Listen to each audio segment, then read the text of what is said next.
Good morning. Welcome to the Howard Stern Show. Good morning, Robin. Good morning. What's going on today? Not much. No? No. There's a little problem with Howard. He's in the back. He's not coming in, so I'm taking over the show today. Oh, really? Yeah. I didn't know whether you were trying to be Howard or you were... No, I'm just trying to be me. Just trying to be me.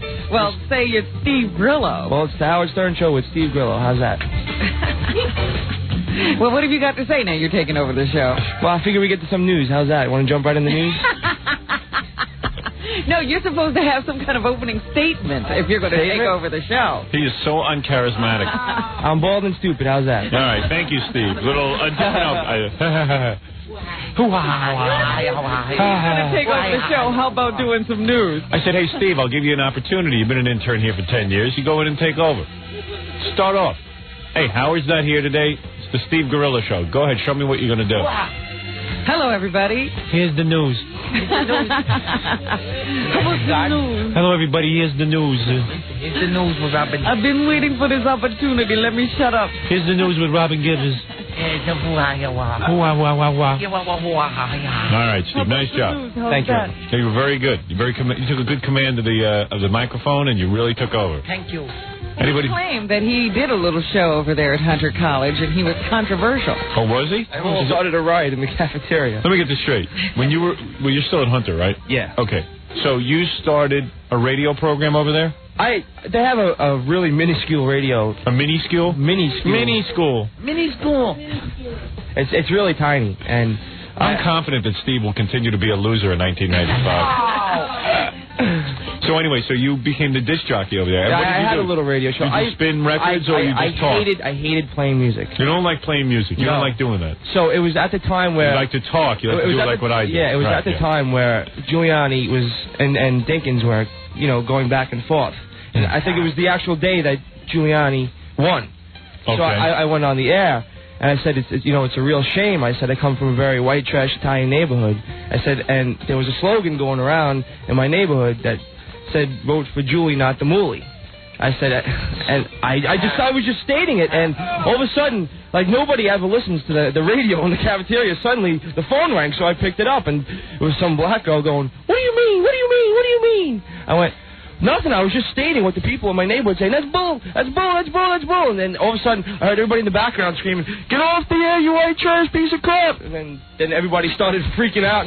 And then the program director The program director came and shut the radio off. Shut all the power down to the whole radio station. He goes, "What are you doing? I had to stop all these black guys from coming up here and kicking your ass."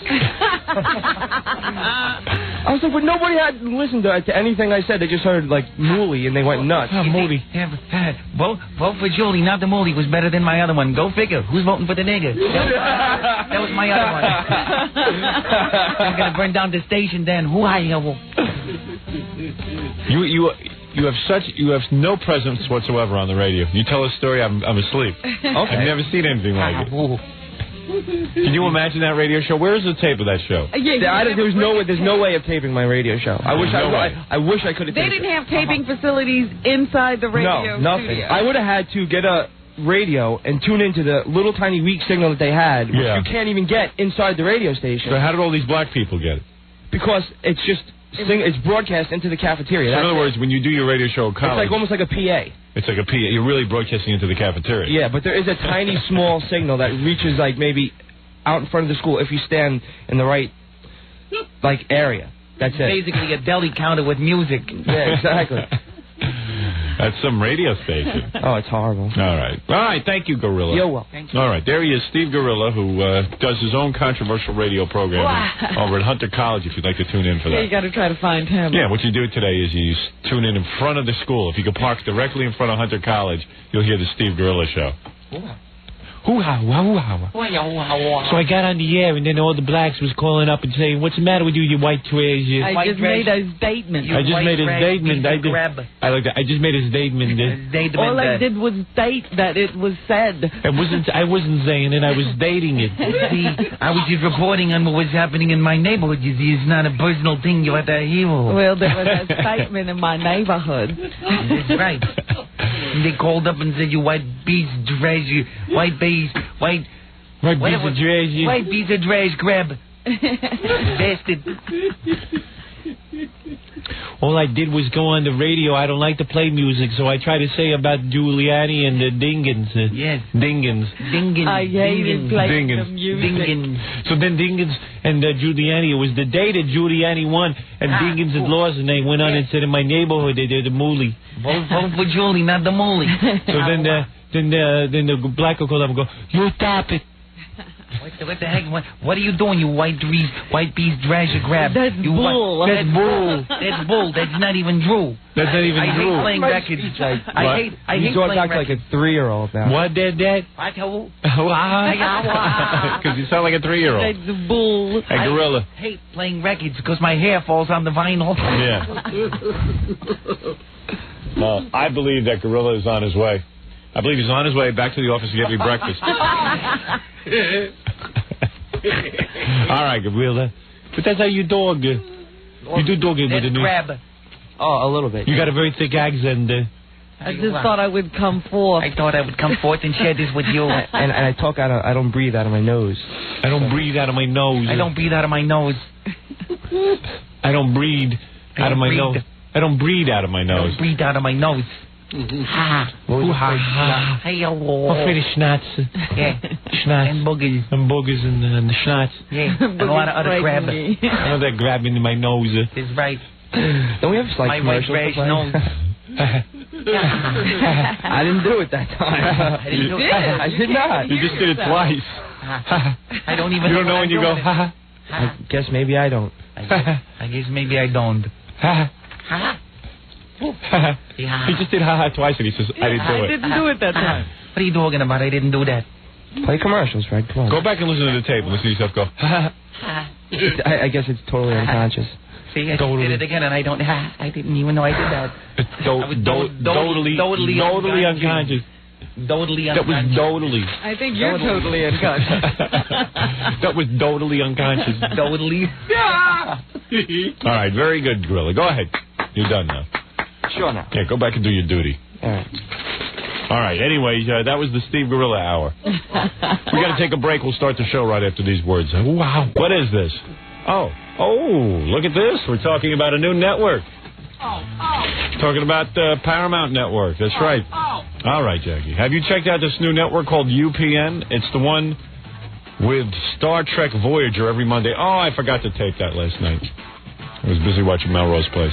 Oh, I feel so stupid. Oh, I forgot about that too. Yeah, I like that show. Oh, if I only had that show. Anyway, Oh, I forgot about Jackie too. was he on last night? You said it, yes. Oh, he's on tonight. Oh, is it tonight? I didn't miss it. Yeah, Oh, I'm so tonight, Jackie. I woke up this morning and thought I had missed Jackie. Yeah. No, you did, Miss Jackie. You better watch tonight too. Okay, tonight it's, well, let's see. They have Richard Grieco show. The guy from 21 Jump Street is called Marker. Shot in Hawaii, and basically the plot is Richard runs around with a lot of women in bikini. And, He has to do favors for them. yeah. Hey, markers. They're chips. For favors. His father owes... Chips or chips? No, this is chips. I don't know what it is. It's just chips. They're chips for favors. And then there's a show with Sir Mix-a-Lot called The Rapper. That's the one Jackie does. Yeah. He's in an episode. No. It's called The Watcher. Oh, The not Watch. Rapper. Oh, it says The Rapper. Hey, look at this. It goes, then there's a show with Sir Mix-a-Lot, The Rapper. They don't even know the name of their own show. No. He's the rapper. He's a rapper. So Mix-a-Lot, the rapper. Yeah, but it looks like the show is called The Rapper. Am I supposed to know that? The guy's a rapper, and it's called The Rapper. And it's Jackie and Gilbert on there tonight doing a little guest shot, and very, very nice job. And as a matter of fact, Gilbert's great in this, because you know why? Why? You can turn him off. But most importantly, it stars our own Jackie the Joke Man in his acting debut. Network acting debut. That's Marker and The Watcher tonight on UPN. What is going on? Why does my show sound so unprofessional? Is it because you're running it? No, it's because I got Fred to run it. A bad choice of people.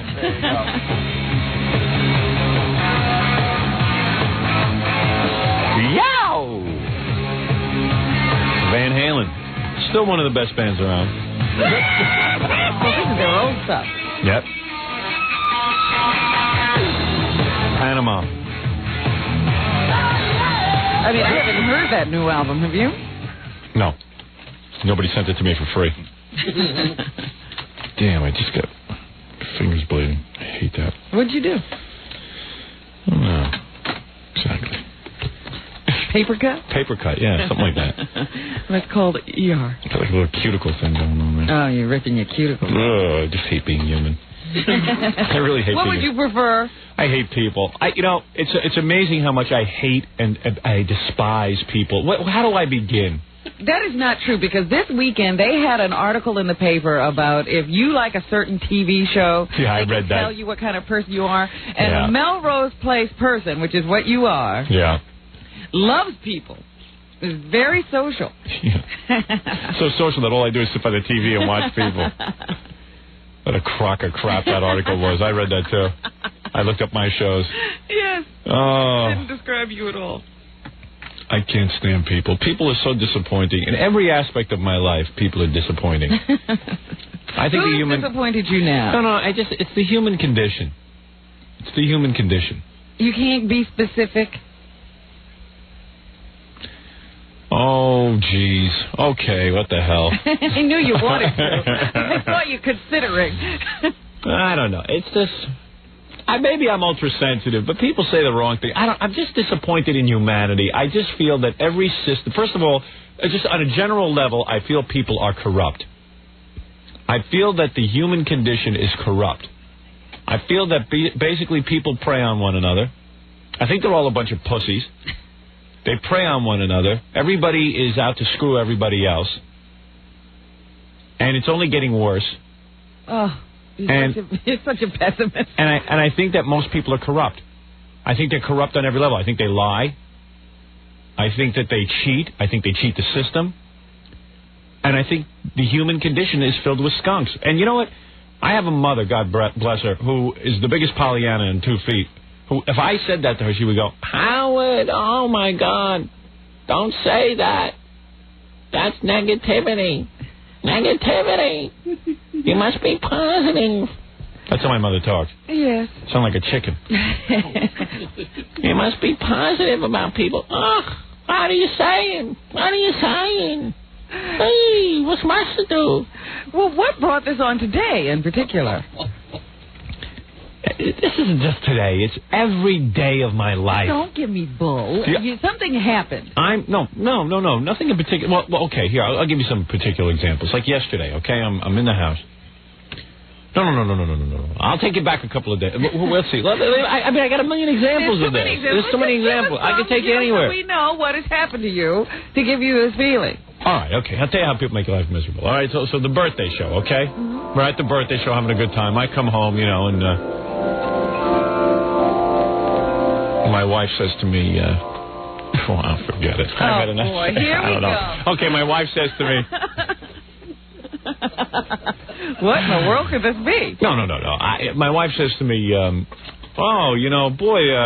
somebody was really peculiar at that birthday party. I said, well, who is that? She goes, Billy's wife, V. Billy's wife. Really? Yeah. I said, well, how is she peculiar? Well, she's a lovely woman. Walk in, she walks up to me and she says, I'm busy taking a survey on who likes your hair, Allison, and the color of your hair. Are you kidding? No. And I like it, but there's a lot of people who don't.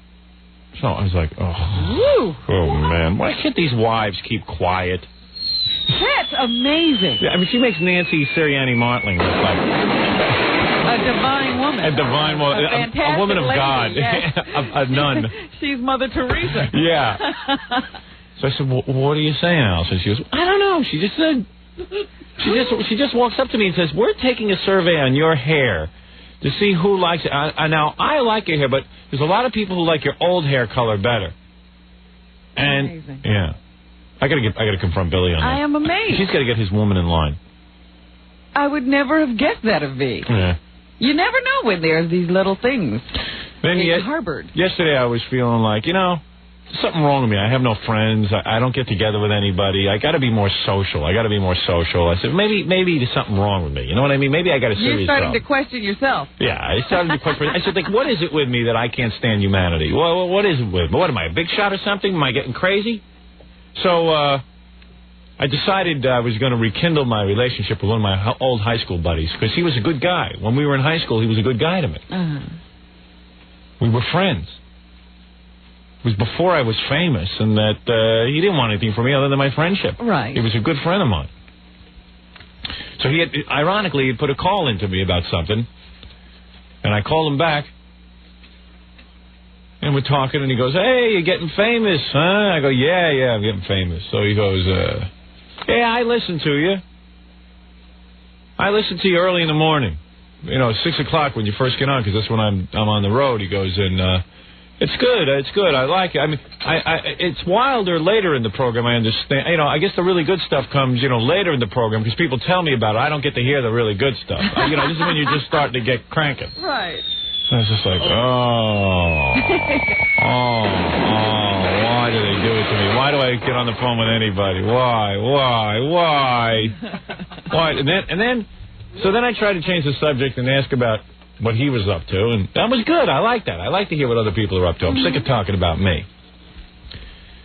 And then I was talking to him, and I said, years ago when I first got to New York, I brought him over to the Uncle Floyd show. I said, "Hey, remember when we went to Uncle Floyd?" He goes, "Yeah." He goes, "You're starting to sound a lot like Uncle Floyd." I said, "What?" He goes, "Well, all those guys in the background." I said, "Well, I've always had guys in the background since before Washington. I've had people yelling in the background.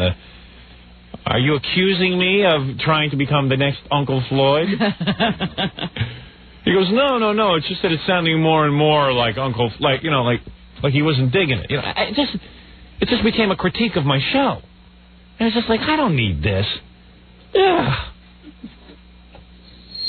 So I just decided I'm not calling anybody for another 2 years. You know what you've done? You've done the typical thing. You tried one person, and you're basing your entire opinion on people based on this one interaction. Yeah, well, what happens is that every year I try one new person, and they always disappoint me. You always try the wrong person. Yeah. You're like self-fulfilling prophecy. You always go to the one who will do exactly what you expect. Yeah, because remember when I decided, you know what my problem is? I got to socialize, but I'm socializing with the wrong people. I got to socialize with someone who's in my business, someone who, so I decided we need a couple because my wife needs someone to talk to, and I need a guy to talk. It's a whole couple thing. And that was going to be Jackie and Nancy. And I went out with them, and then Nancy started working on my wife. But who knew Jackie and Nancy were whacked out back then? Oh, come on. Oh, come on. We didn't know back then. You had been to I think you had been to one of those 4th of July parties. Oh, yeah, that's true. Maybe there's no excuse. You can't say that was innocent. But I always liked being with Jackie. Yeah. Then his wife was a problem. But come on. Now his wife seems to be under control, but Jackie's out of control. You know that one of the two of them is fueling the other. Right. Yes, okay, that was another bad choice. Well, you keep saying I keep making bad choices. It seems that everyone I choose is bad. But you go into the wrong circles. You have a very tiny circle, right, and you won't step out of it. All right. Well, that's your critique. I don't know if I want to hear it.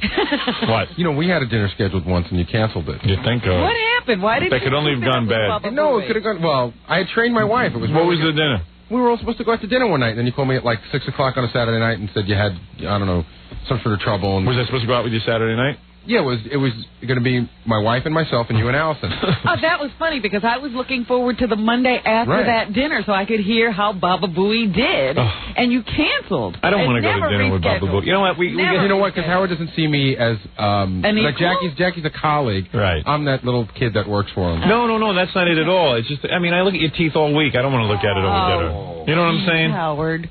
Sorry. Well, wouldn't it be better if there was food wrapped I would around love to get together with you and your wife. I actually would. We're waiting. Why lie? All right, I don't know what's the matter. I know it doesn't excite you. I understand. Yeah, that's cool. It's just. Listen, hey, I like your wife. I like you. What about Fred and Allison? You don't think they could make it? Oh boy. On a social level? You ever try to talk to Fred on a social level? Yes.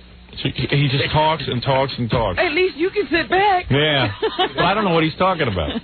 Jackie, you've tried to go out with Fred on a social level. I have to beg out of this. We went out with the Norses and had a splendid time. All right. Yeah. And my wife. And when's the last time you did it? Oh, that was about 10 years ago. Yeah, exactly. I don't want to spoil our record. Yeah, why don't you be honest? No. Allison, Fred's wife, Allison's nice, but Fred's hard to take on a social level. I would admit that. Yeah, seriously. It's hard to sit and you know what I mean. I did find myself. Yeah, Freddie admits it. I did find myself going to the bathroom a lot. Right. At the table. Talking to the waiters.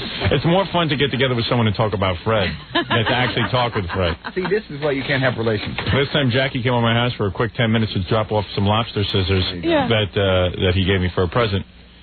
The lobster scissors. We talked about Fred the whole Should time. have brought a sleeping bag. Yeah.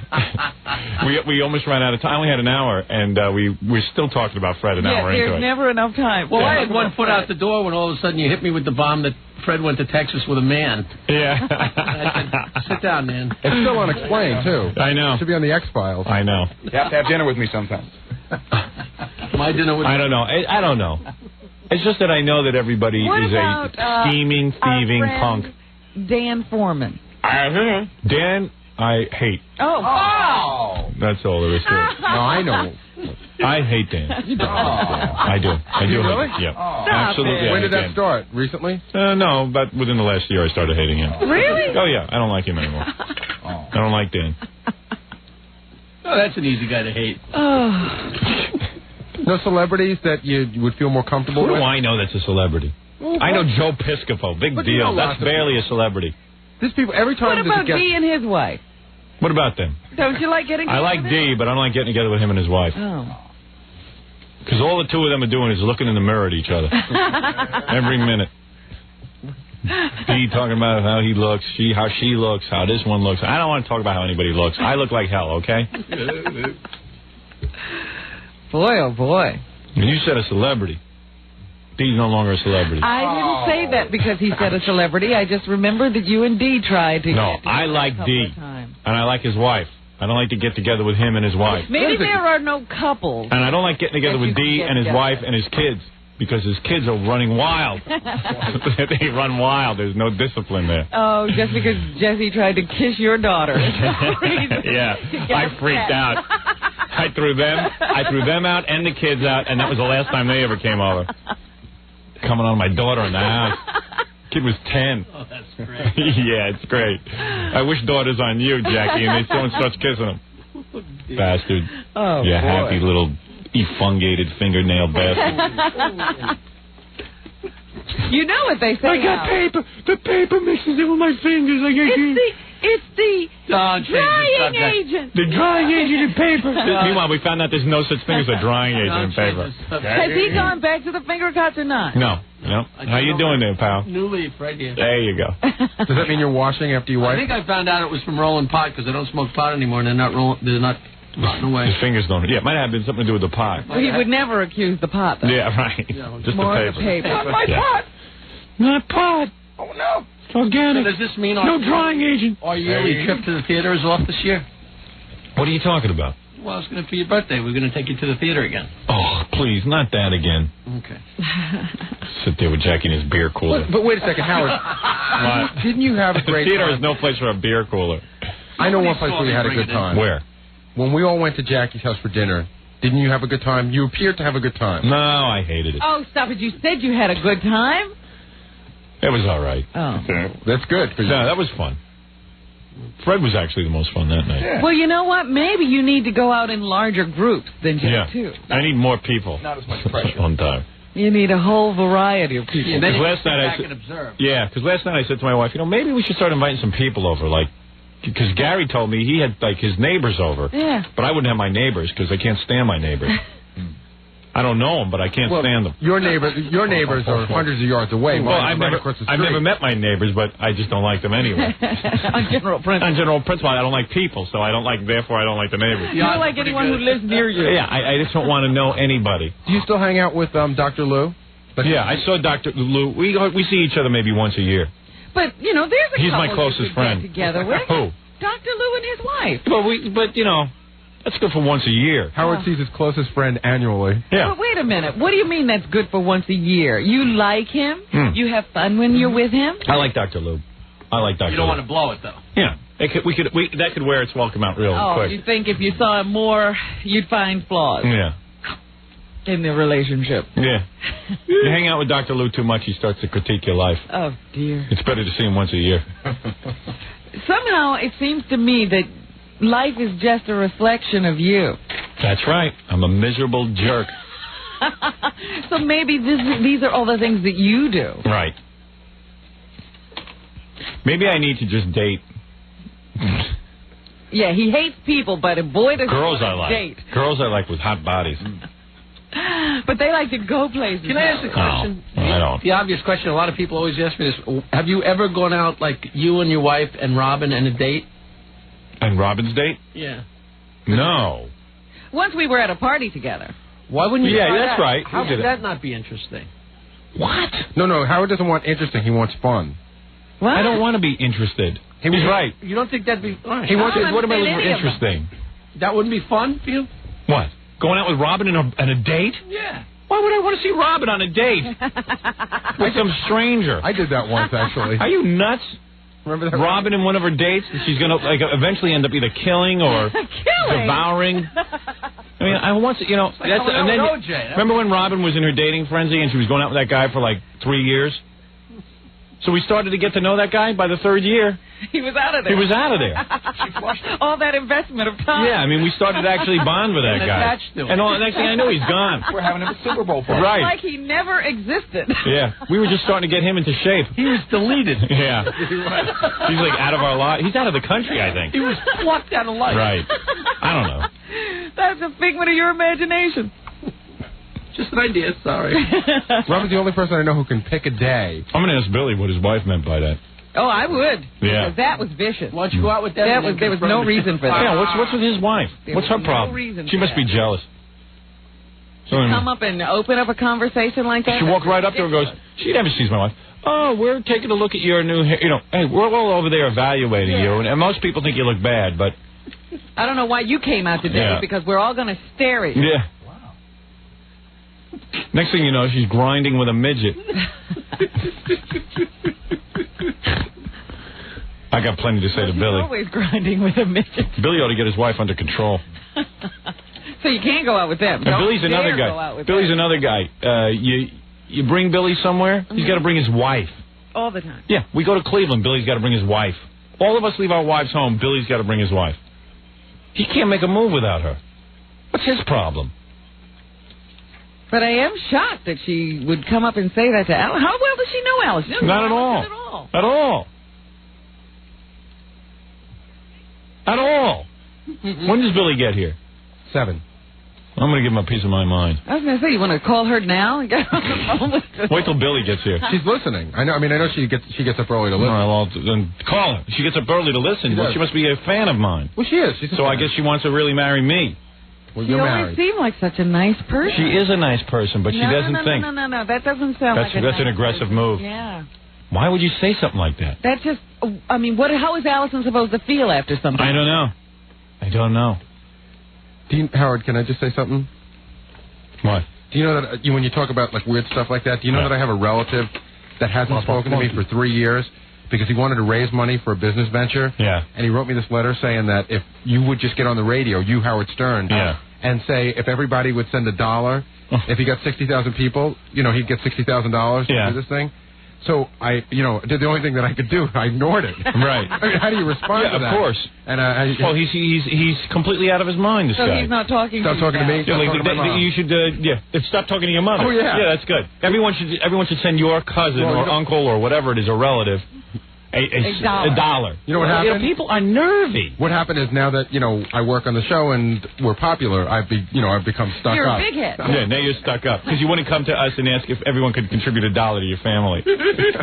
Unbelievable. That's unbelievable. You used to respond to his request. You could have helped him. Exactly. Yeah, there's nothing illegal about that. Right at my fingertips. Yeah, it wouldn't ruin your life. No, I wouldn't fire you over that. That's a guy we ought to get on the air. Oh, man. Can we talk to him? We can patch them up. Yeah, I'll patch you up with your whatever it is, your relative. That's okay. All right, anyway, let's take a break. We'll be back right after these words. Let's find you a family that you can... No, I don't want to. Come on, please. look into it. Oh, stop it.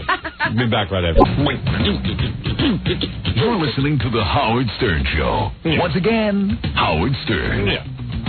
What is it, Stuttering John? Our good friend Ian is on the phone. Oh, Ian? After several beers. I'll entertain him for 3 seconds. Ian, been drinking this morning? Yeah. Is it going to be 3 seconds? How do you, Why do you only call us like this when you're drinking? Yeah, why can't you call us when you're not drinking?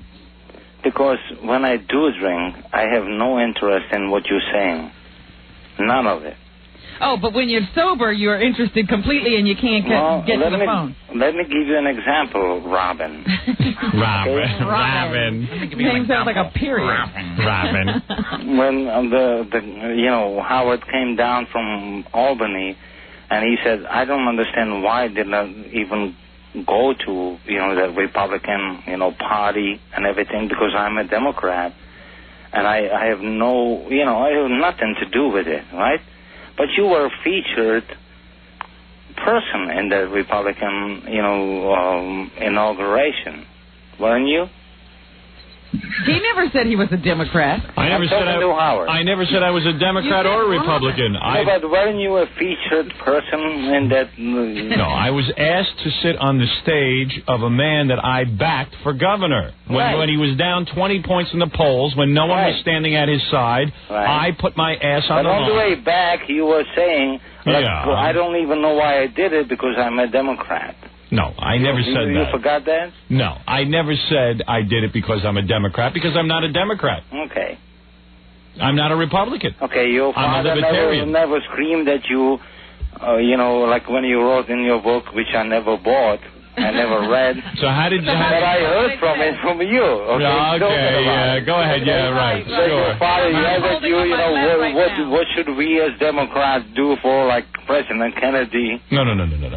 What he said was, my father said, if my father said, I don't even know what my father said to you.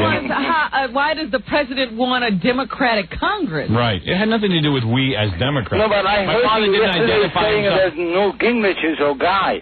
And I'm saying to myself, God, something happened to Howard. Newt Gingrich is getting... I don't understand what happened to Howard. You don't listen to the answer. Of course you don't understand. Of course you don't. You're drunk. You're drunk at 6 o'clock in the morning. Okay. How could you understand anything? Okay. That's the answer.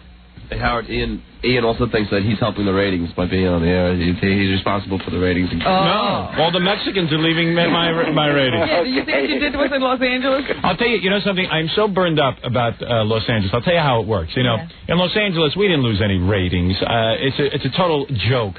We're still number one there. I know we're number one there, and I know it deep in my heart we're number one there.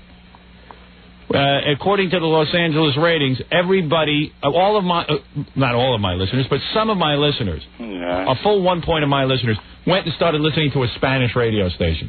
This is absolutely patently absurd. Spanish radio station? What are you talking about? Oh, boy. Aren't you proud of yourself? You have to compare yourself to some Spanish radio station? All right. You know what? You are whacked. You are wackier than any person. How many decisions do you make while you're in this state? Because you don't understand anything. No, he's I don't understand your business, okay? I'll admit that. I'll admit that. But I do understand my business. Yeah, okay? Which is what? Being a drunk. No. Your business is taking a glass, filling it up with beer, and drinking it. You got No. Yes. You're totally wrong. No, I'm totally right. Listen, you think of yourself. First, you said that I was. First of all, you asked me about Newt Gingrich. Right. And I'm going to tell you the answer. You love him. I like what he says.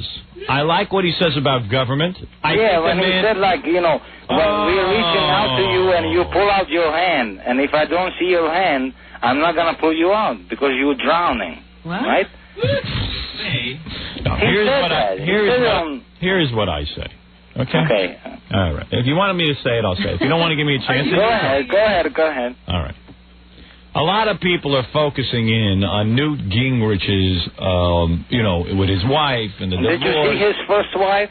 Yes. That he married in high school? Yes. When he was 16 years old? She looks like she's 100 years old. She was a piece of, whatever. I don't want to say that word. A piece of what? A crap? No, she was a beautiful woman. She was a beautiful woman. At that time. Right. Today, when you see her, she looks like a piece of crap. And what are you saying, Ian? So what are you saying? Well, at that time when he was 16 and she was 25 and she was his math teacher, I would have married her too.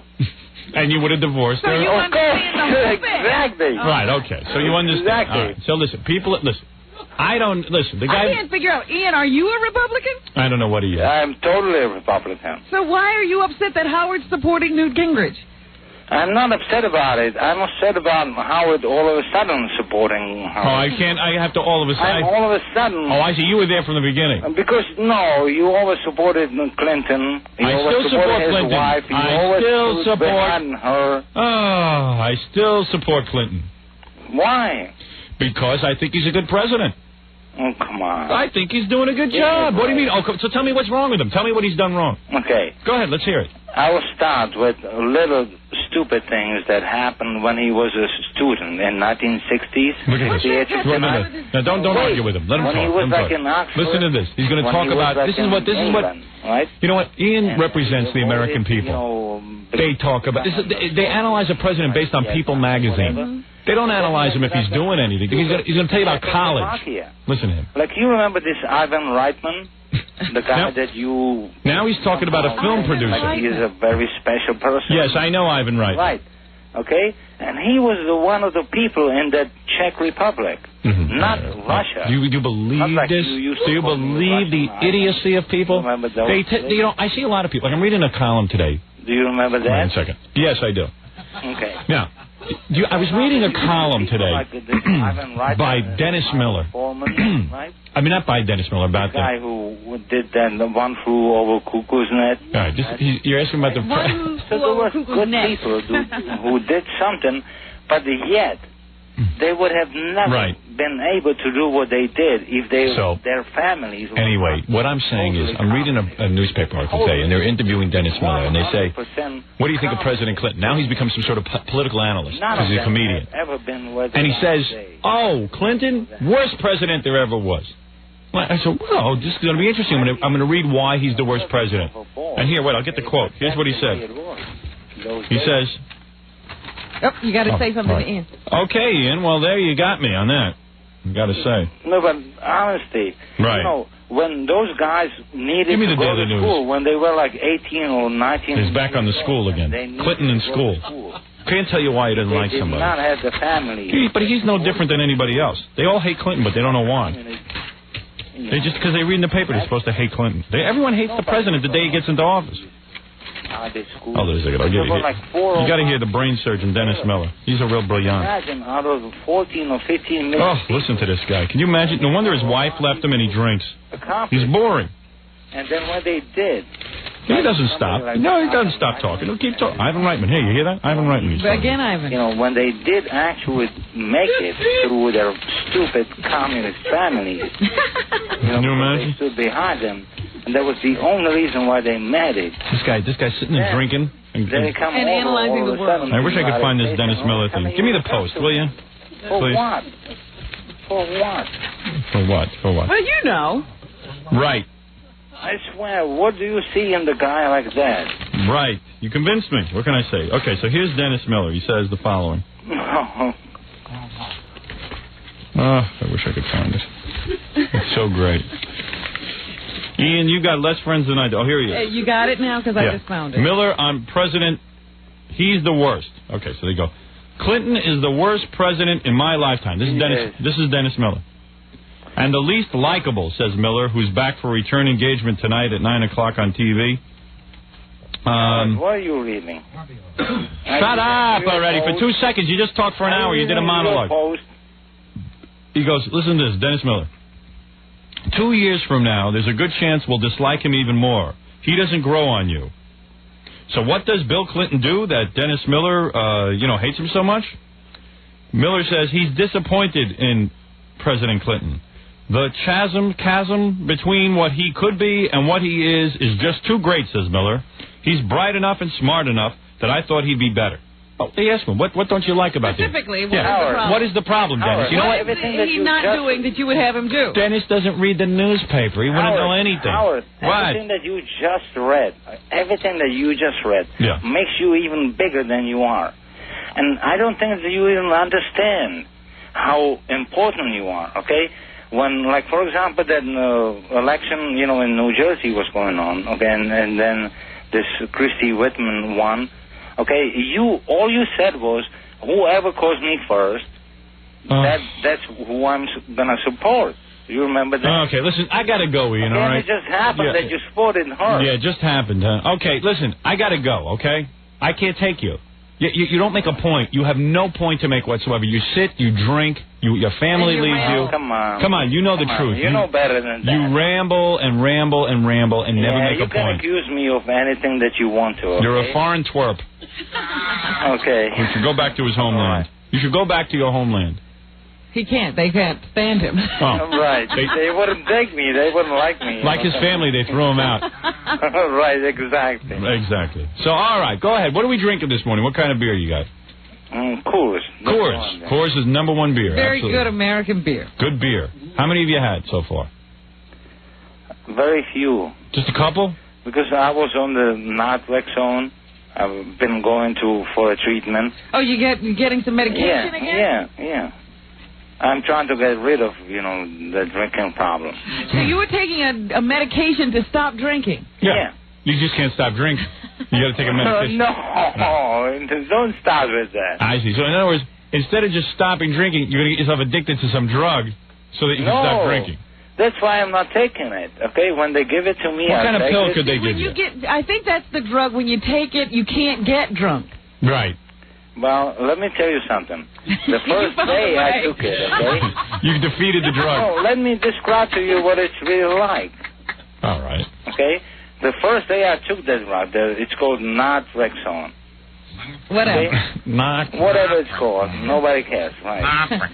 Okay, but the first day I took it, I had a very weird experience. It was like, I was like drunk, but I wasn't. Like, I was drunk in my thoughts, but, Well, you're drunk in your thoughts a lot, I bet. Well, whatever. All right. Okay?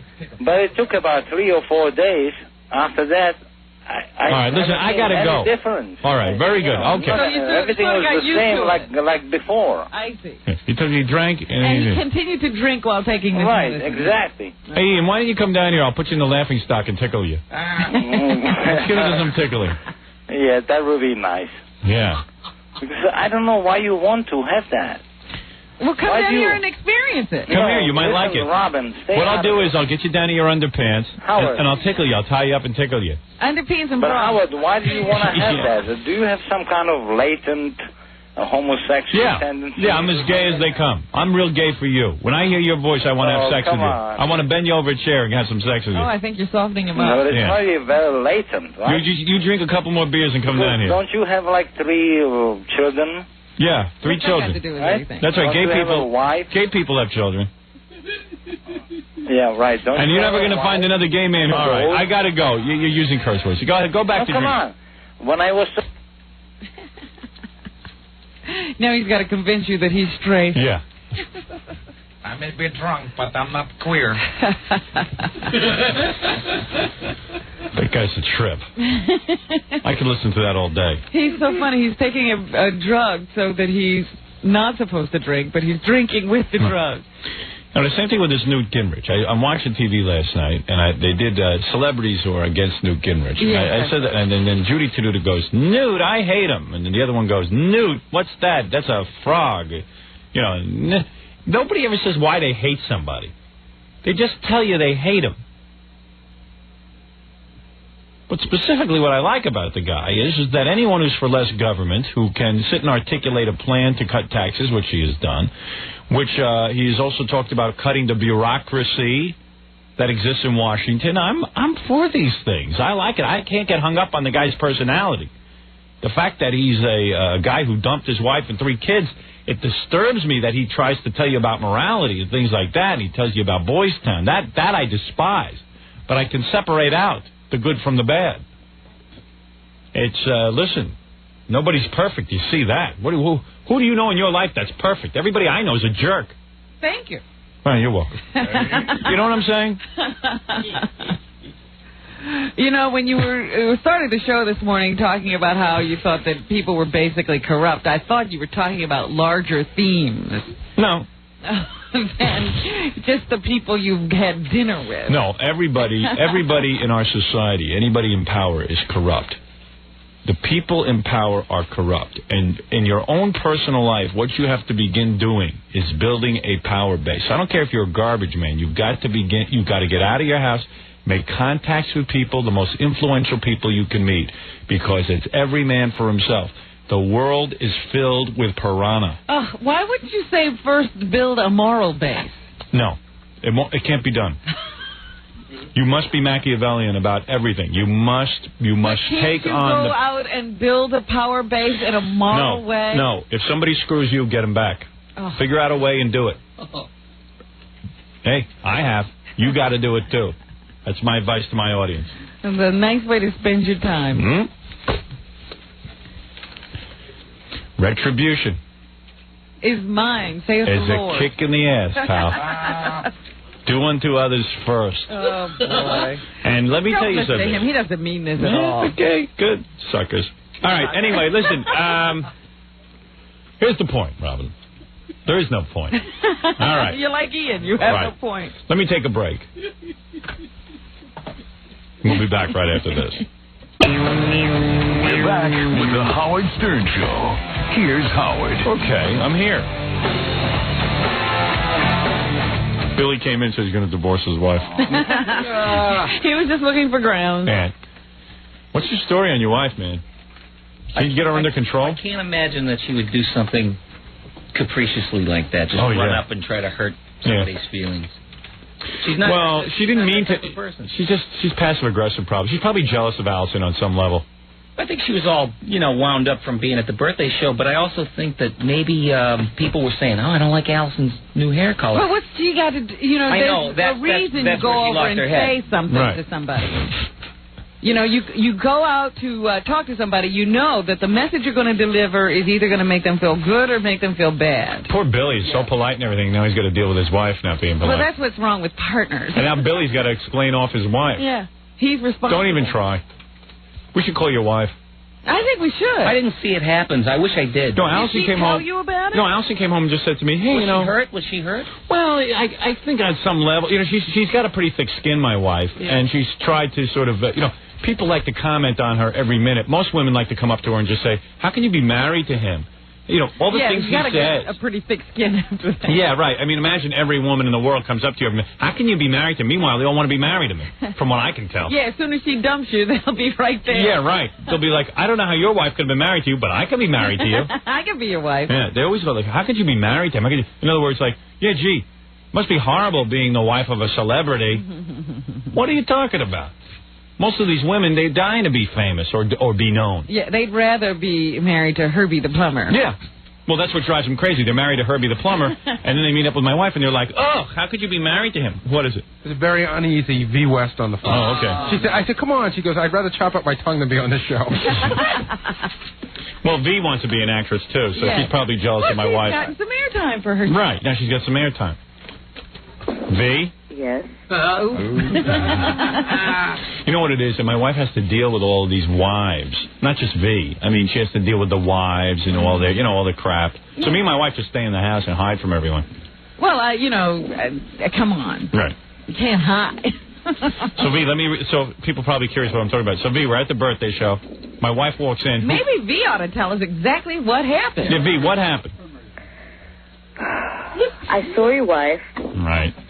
And I know she had her hair changed, the color, and I think it looks very nice, particularly in the photographs. I think it looks really good in photographs. Mm-hmm. And when I saw her, I said a really stupid thing. And the second after I said it, if it had been me and somebody had said what I said, which was, please, if you're going to quote me exactly. What did you say? I don't care what anybody thinks. I think your hair looks great.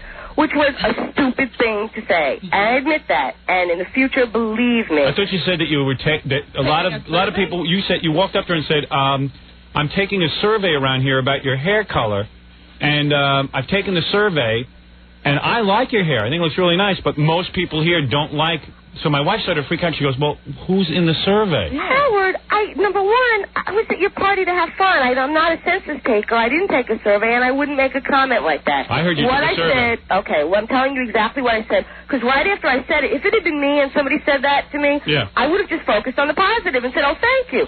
But I didn't realize Allison was very sensitive about it, I guess. No, she's not. Allison is sensitive. Oh, I see. How do you know this, that Allison is sensitive? Because I can't believe because if it had been me and somebody said that, I would have said, oh, thank you very much.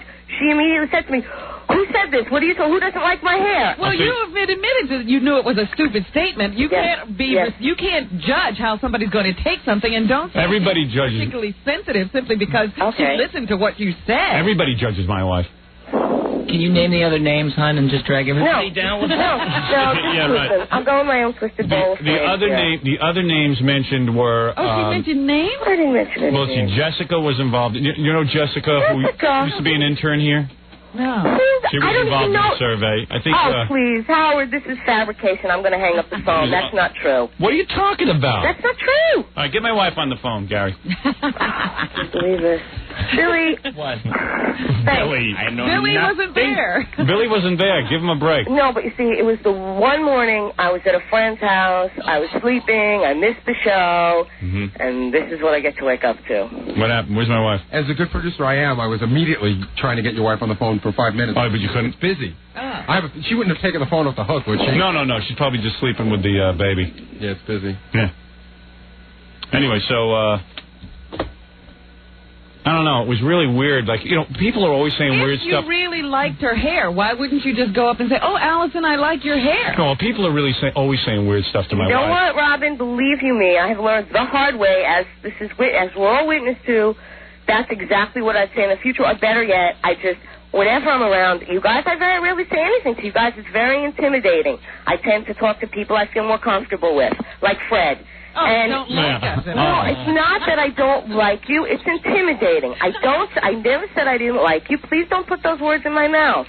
I like you guys fine. I love the show. I was someone that went from hating the show, forced to listen to it because of my husband, and I'm the biggest fan going. I think you guys are brilliant, and I love the show. I think if I get single, Billy's the first one to get a divorce. Well, you've been wobbling between... And then Jackie. Jackie and Billy for a while now. And then... I think Billy's going to leave early today to get one. Billy's being awfully quiet. Yeah. No, I want to set an example. I don't interface with anybody. I've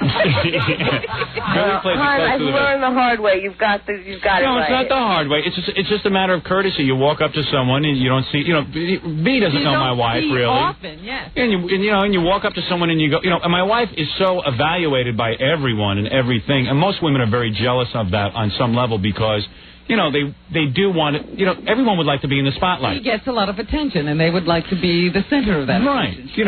It would be very exciting for V to be in that center of attention. V, you want to be an actress, right? You just had your headshots done, right? Yes, I did. Yeah, exactly. Another actress, But, headshots. It's just, so my wife walks in, and right away, according to my wife, it was like, hey, I like your hair, but I'm taking a survey around here, and not too many people around here like it. I wouldn't. It's just not. No, that's not. I never said anything about taking a survey. Can't you get my wife on the phone? No, I'm still busy. Don't you have any other numbers, Howard? Yeah, I do. Hold on. Let me see. What's my number again? Hold on, V. I'll get you into People's Court in a second. Thanks so much. I'll be Lance Ito. Sit back and enjoy it. Oh, I'm having a party, Robin. All right, you're gonna call this number, and you're gonna take this number, and you're gonna throw it out, okay? And you're never gonna call me. Don't have a look at that number again. All right, go ahead. All right. Now my wife will kill me for bringing this up. And I felt so terrible. The next thing I said after she said that was, "Oh my God, I just wanted to say something nice to you. I can't believe it came out this way." But I guess that didn't get mentioned. Yeah, maybe it did. All I know is my wife was like, oh, my God, God, I mean, yeah, she walks out of her house early in the morning one day, and I don't mind that people everyone. attack Well, her. she said to me, I don't mind that everyone evaluates me. It's just weird that people come up and start telling me their evaluations. Oh, that's the most amazing thing. What people will say. But how come she only tells you the negative ones? The time that I was shopping in Olinger's and some guy was talking about you and talking about what a beautiful wife you have and how you shouldn't be going on about all these women when you've got a wife like that at home who looks better than half the women in your book. Oh, that helps. Doesn't get mentioned. Oh, please tell that to my wife that I shouldn't be talking about other women. I can tell you please. Don't say that to her is what I'm saying. That's even worse. Oh, okay. That's even what you're going up to my wife and going, Howard shouldn't talk about other women. You're very beautiful. I mean, why would you say that? Say that, Howard. Why do all these wives get between me and my wife? Tell you what, believe me, I'll throw your wife in the same category as you and Robin, and less is more. I just won't say anything. Yes, that's the answer. You got it. Why would you want to say to my wife? Why? What's the matter? Why can't Where's you my just wife? say hello? All right. Hey, honey, help me out here. Howard, I wasn't even listening. Oh. What are you doing? You're starting World War III. I'm arguing with Billy's wife. Allison, I'm getting her in shape. Can I tell Howard what we just discussed, what you just said? What? She just said, what's Howard talking about? And she goes, Allison goes, I just woke up. What's Howard talking about? I go, he's talking to V about your hair. And she just went, oh. And then she went like this. She said, F him. F him. So you're making trouble, man. No, I'm not making trouble. All I'm saying is, Allison, here, wait, V, let me say something. Let me say something. All right, let me just say something. Here's what I'm saying. Because my wife is my wife, only because she's married to me, she becomes the most evaluated woman in the country. She's the wife to what? I have a great relationship with my wife. My wife and I are very happy together. Would you agree to that, Allison? Yes.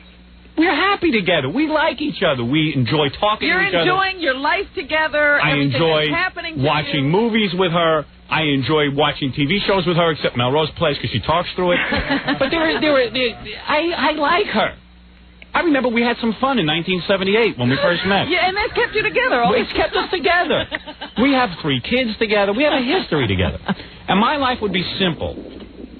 But my wife knows she's very evaluated. That's why we don't go out in public. That's why we don't go out in public? Well, it's one of the reasons we don't go out in public. So I'm saying that if God, listen, I work closely with Billy, Jackie, and Fred, guys on the show who have wives. I love these guys. I really do. Despite what you might... Baba Booey, you don't work closely with him? Not really closely. I work closely with these guys every day, intimately, and I like these guys. The reason I work with them is because I like them. Howard, this means it's hard for me to tell you things. No. Don't just mellow out. Come on. This is funny. This is not a big deal. This is not a big deal. What's the matter with you? Yeah, right. So my wife walks in, and she has changed her hair color dramatically. She made it darker. Mm-hmm. She's trying something new. So the second she walks in, V walks up and says, hey, Allison, I love your new hair, but I'm taking a survey, and everyone around here says we like your old hair color better.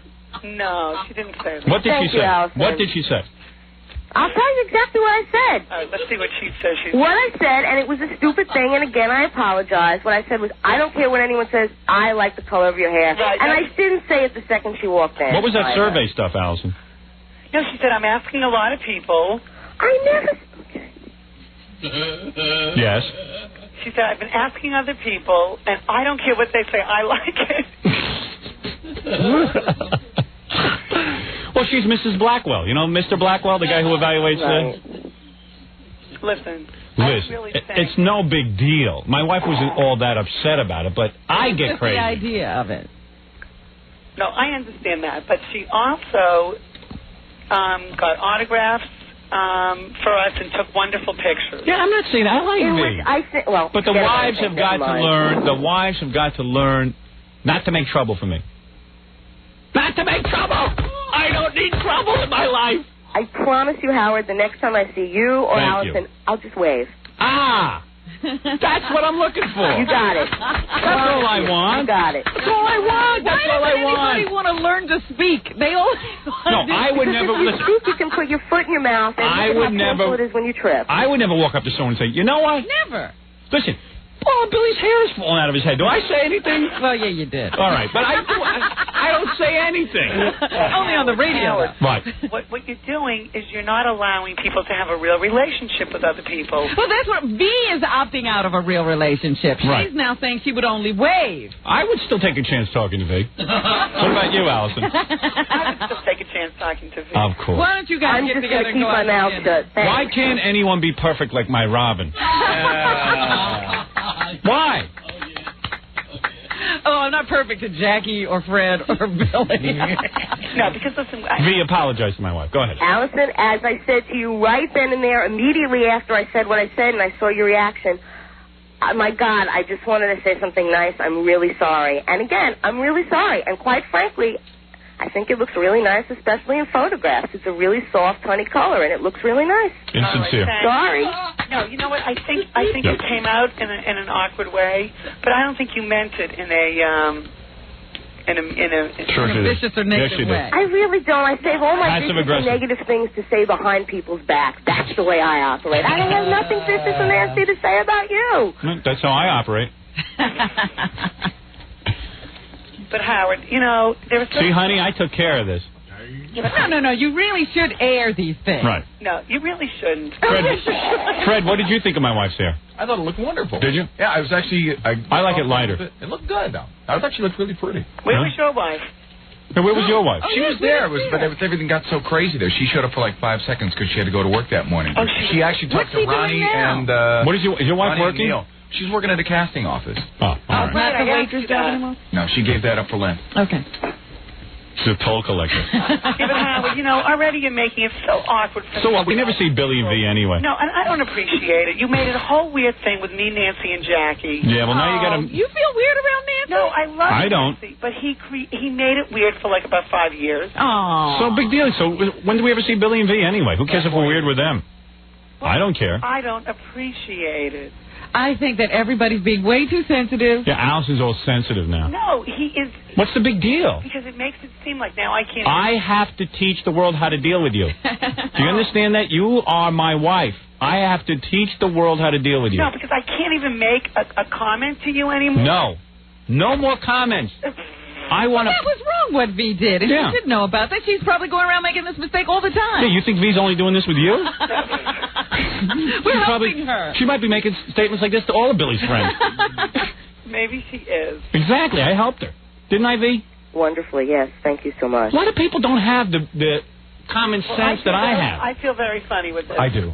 You do? Yeah. You have the common sense you know that what? he has? Here's Gary. No, remember when I was saying earlier that my wife and I were supposed to go out with Howard and Allison? Yeah. Yeah, now Nancy, Mary doesn't even want to talk to me. No, that's not true. That's not true.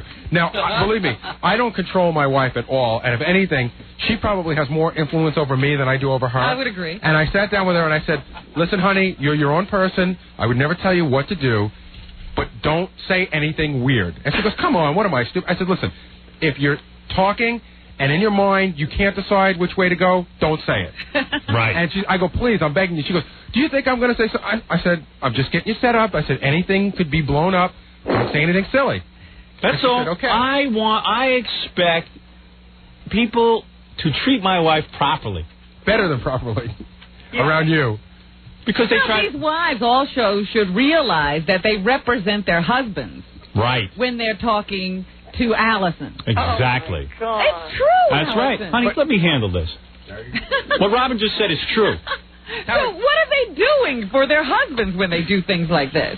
But the argument from the wives is, and I'm not just saying from mine. No, come on. What wife walks up? No, wait. Hold on. What wife walks up to someone and says, hey, your hair looks nice. No one else thinks so, but I think your hair looks nice. Okay. Now listen. Now hold it a second. Commentant, boy, you're a saint for putting up with Howard. Yeah, that's the other one. Like, because V said she once said to you, she says, I once said something nice to Allison. I said, boy, how come Howard talks about all these other girls? You're beautiful. Howard, that doesn't you're help. misquoting me again. What did you say to my wife? It's basically the same thing. What I said to her was I was shopping in Ollinger's, and I was talking to some guy had the book out, and we were talking about the book, and he said something about, I don't understand why Howard's going on and on about all these women when he's got a wife that beautiful at home. That's a compliment. So you think that's a compliment? You think that's a compliment? What did you just say? What did you just say? Basically, you said, Allison, you're beautiful. I don't know why your husband's busy looking at all these other women. That's what you said. Oh, okay. You don't know. Then you're right. You know how you're right. I'm just not going to say anything anymore. Oh, boy. You see, now I'm the... So in other words, so I'm the villain in this. She does all the stuff. She does all the talking till I blow my stack. That's not fair, V. You're not playing fair. Okay. Well, now I'm... Let Billy work you like the Jackie puppet. But I was going to say, the big argument from all the wives is when you say that they represent their husbands, they say, hey, but, you know, we should be our own person. Right. You are, but still, who is Howard going to say something to if he hears that in a V normal did something? situation, she makes a comment like that. You know, you mention something to your husband, and then it goes away. Right. No, that's not true, Allison. If you're in a... Let's say this is a boss... employee situation. Yeah, but those things don't go away. We're not talking social here. We all work together.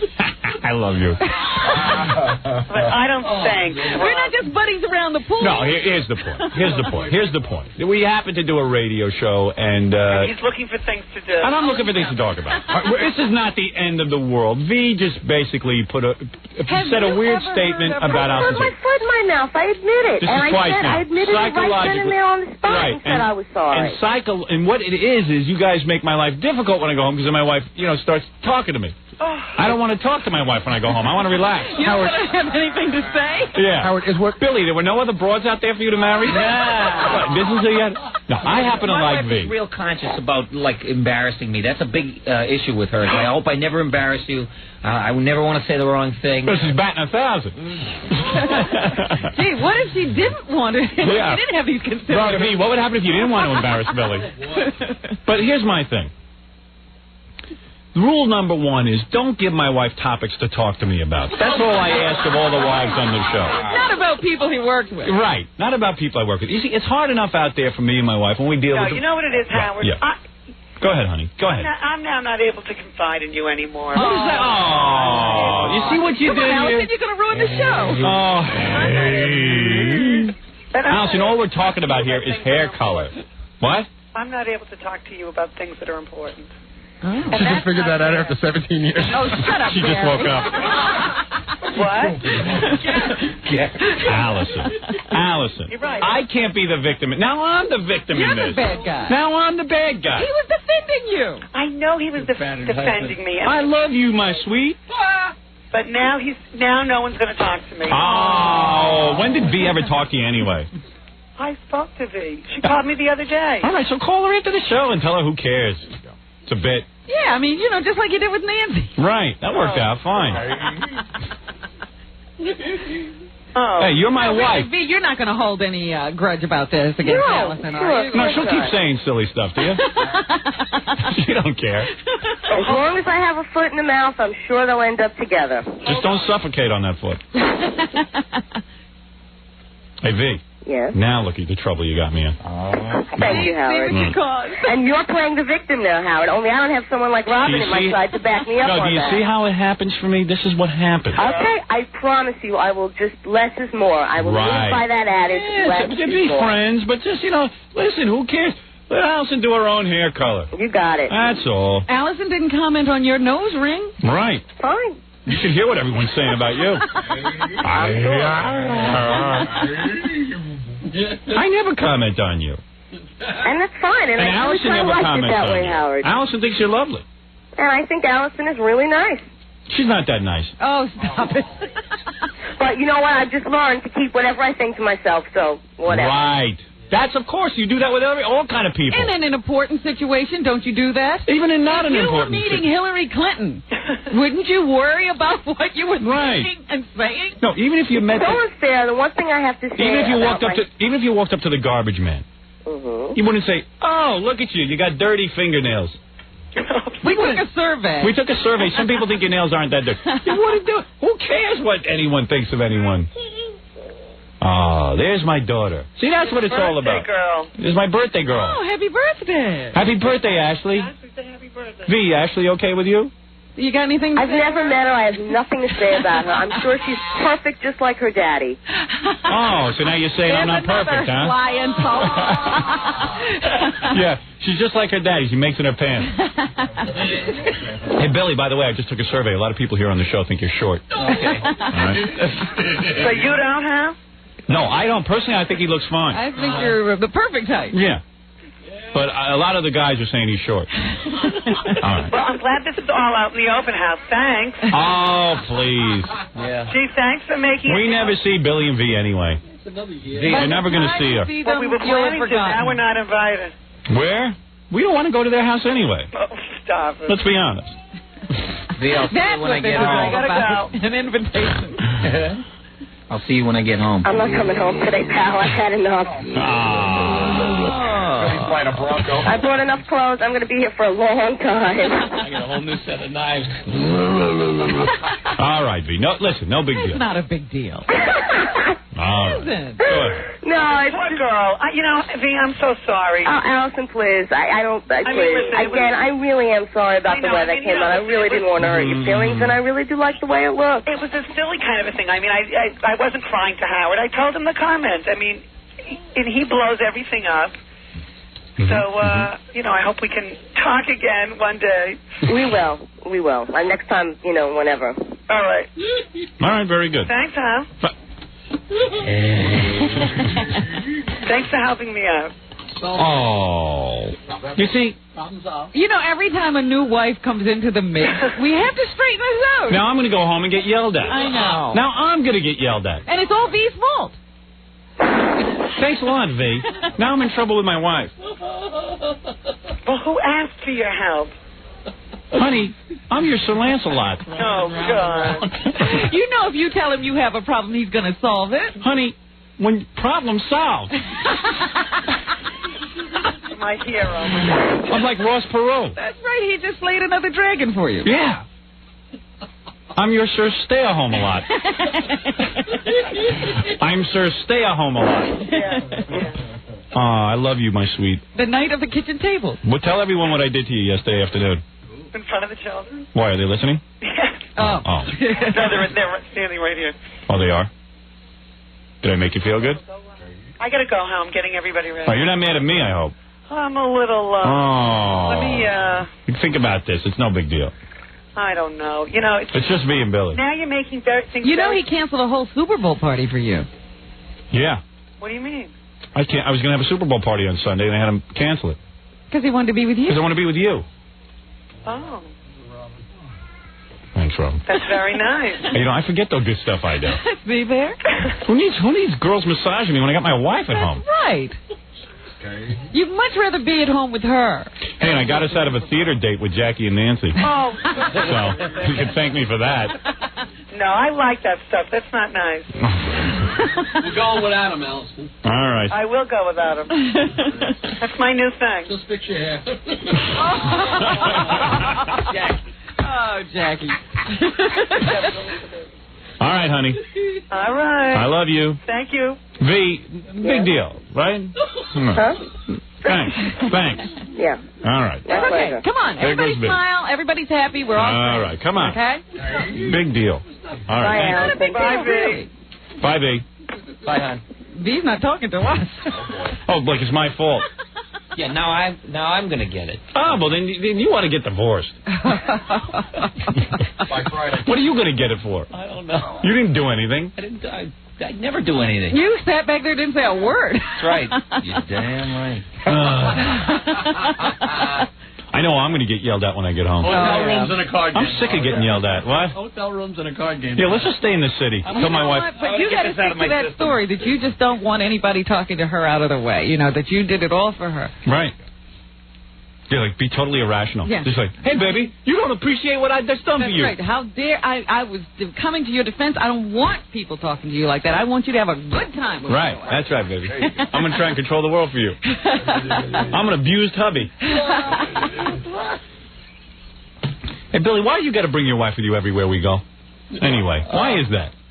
Because she What's has a the good story? time. Yeah? Yeah. I mean, we all go to Oh, Albany. it's okay. I mean, the elder wives keep her usually come happy. I to the don't want her to birthday sit show. home. No, the birthday But show I when don't you go to mind. Albany or Cleveland. Yeah, you make the rest of us look bad. Yeah? Yeah. All right, I'll cease and desist. How come she has to take surveys? She didn't take any damn survey. What does she work with the Nielsen Company? The Gallup poll? Come on, man. Jesus H. Christ. Drop it, will you?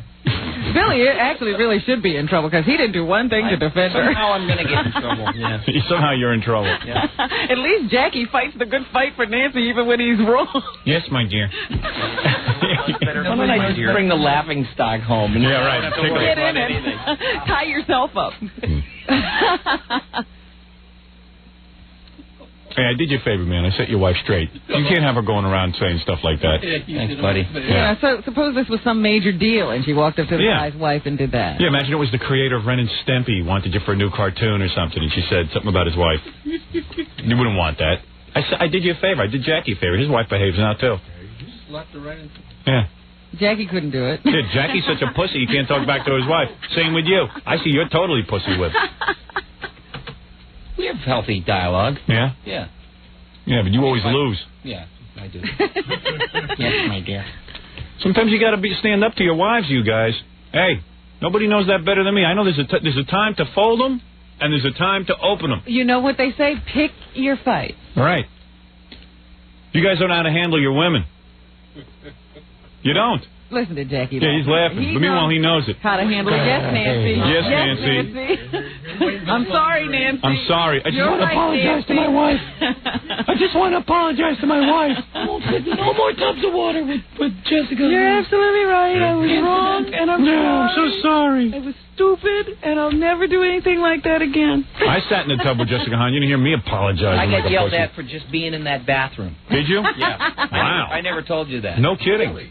You got yelled at? Just for being in that bathroom. Because you weren't anywhere near the tub. What are we, little kids here? We're guys in our 40s. What the hell's going on here? Scores. Super Bowl.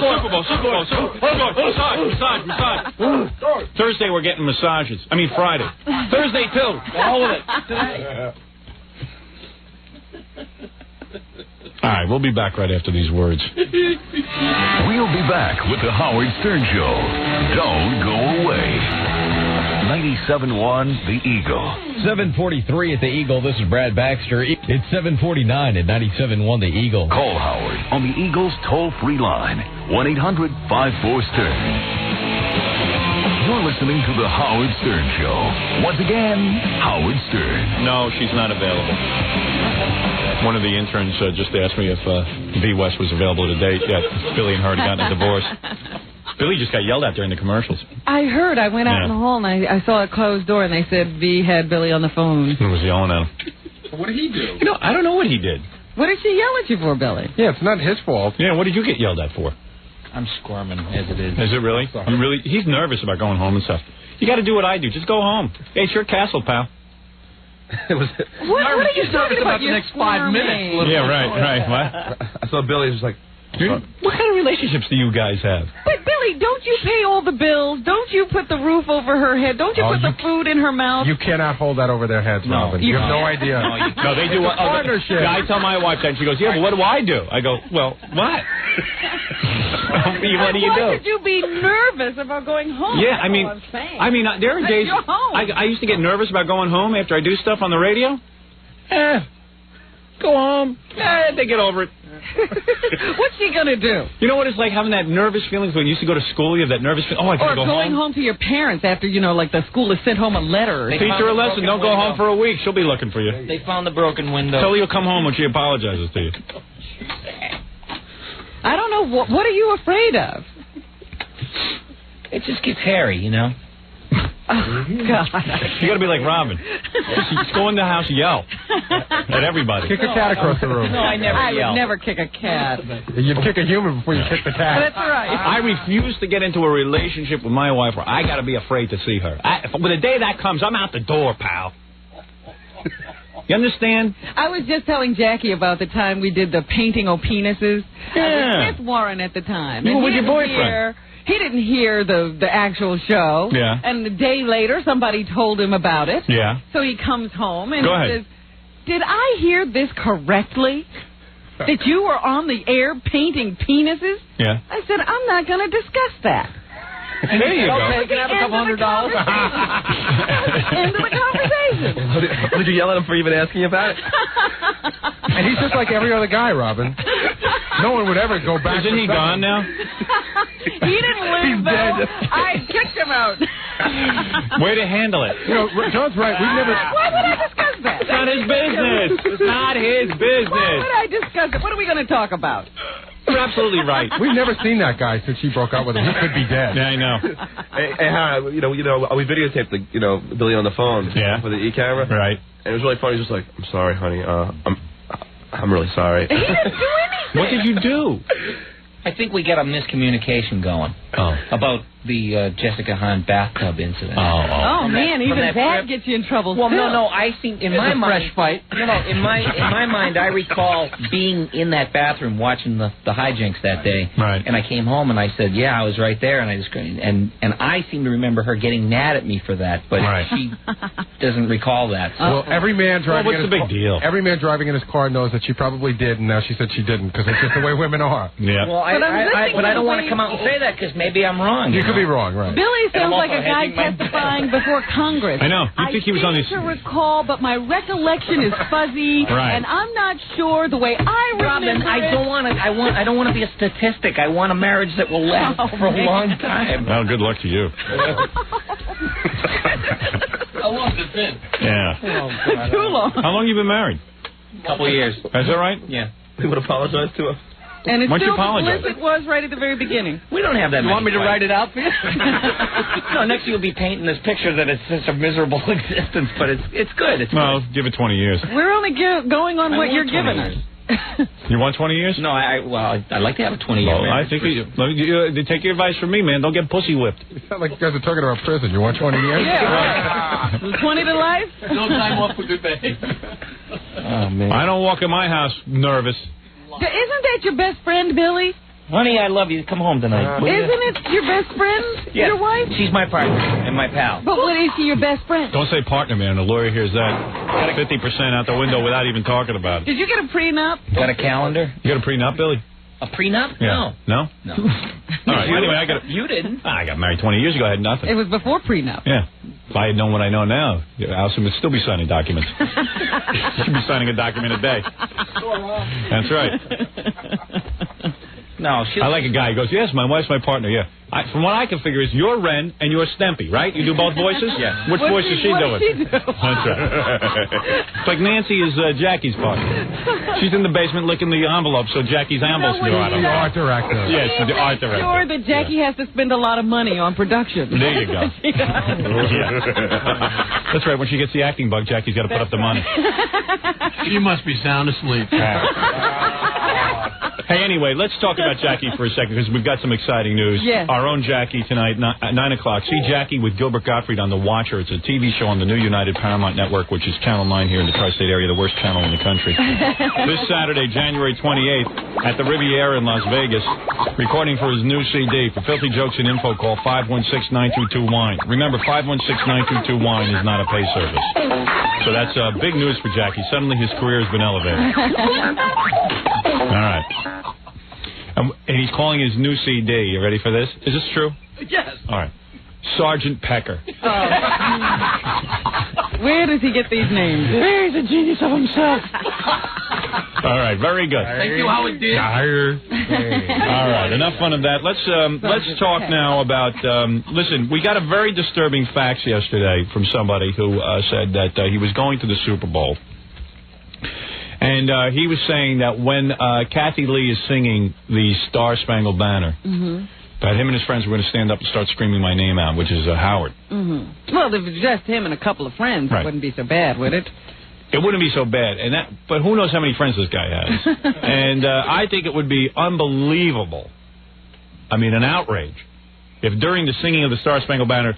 That is our national anthem. Yeah, if half the people in the stadium were screaming Howard... Because it could catch on. It could catch on, and then everyone would start screaming Howard. And who would hear poor Kathy Lee? Right. So please don't do this. This is an outrage.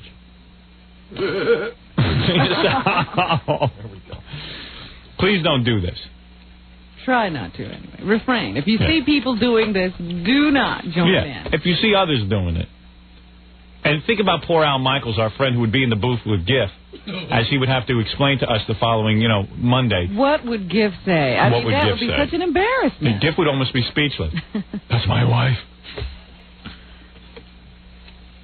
And Al Michaels would have to explain to GIF what the joke was. Yeah. Actually, what they were saying. Right. So to avoid all of that would be best. Isn't it nice just to have a nice, uneventful Super Bowl? Where's the Super Bowl taking place? Miami? Miami. And San Francisco is playing, which is a market we're on in. And we're on in Miami now. Yeah. And who are they playing? San Diego, which we can be heard in parts of. That's true. Yeah, so a lot of people might get this idea and do it, and it might be wrong. And don't forget people traveling from all over the country. Dallas, Philadelphia, New York. Right. So to suddenly, spontaneously start screaming Howard would be sick. And I don't approve of sick.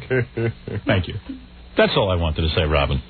Finally, you're doing what the critics have said. They've always discourage said your fans. You should discourage this kind of thing, and now you're doing it. Who would have even thought of this unless I wasn't getting all these faxes? Yeah. I want to nip this in the bud. Never dreamed that such a thing would be going on. Oh, you understand, Way? All right, good. All right.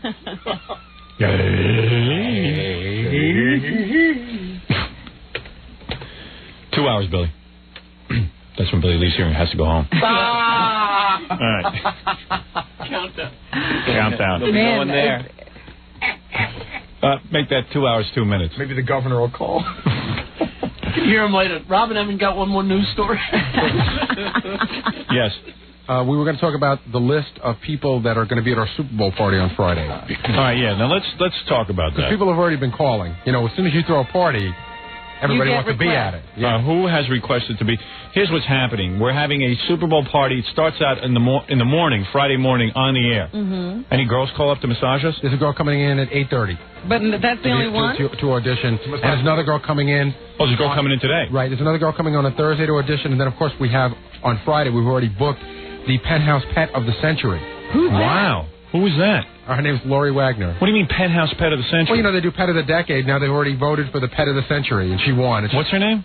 Lori Wagner. And she's going to rub us down? That's right. Whoa. Who even knew there was a Pet of the Century?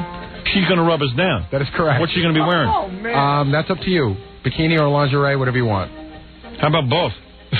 Then I can strip off her lingerie and see her in her bikini. Well, she'll probably get naked because she's working at a naked club this week. Is that right? Yeah, so she'll probably get naked for you. Oh, fuck. Hey, guys, how's this sound? Not too bad. I think Billy's still worried about V, and he doesn't care. No. Dude, would you get over it? What is the big deal, man? You're bringing the room down. Stop being a pussy. Whether or not we had that thing with the Jessica Hahn room. Are we back in this? I gotta explain for the record. My wife is really cool about me going to scores or rub downs or anything. She really is. All right. So. And there won't be a bathtub here on Friday. Dude, wake up. Okay. You're a mess. Get back in the show. Get back into the show. We're not talking about your wife anymore and Jessica Hahn. I'm hung up. Wow. Dude, wow. Is this the biggest problem you got? You guys are lucky. Yeah. Yeah? Jesus. Billy, I've never seen you like this. Be a big deal. Come on. He's sweating. Little man, big problems. It must be tough for you to get broads. Big problem. Mellow out. Come on, V. Shake it. Come on, V. Please. Forgive me. Hey, Jackie does a Billy impression. I don't do many impressions. Well, that was a good one. That one just came flying out. Come on, V. Yeah, go ahead. Oh, V, I'm really funny. You just learn to shut your trap once in a while. Maybe we could have a better relationship. But you got to knock off else and we'll get you a total a-hole yourself. It's embarrassed for both of us.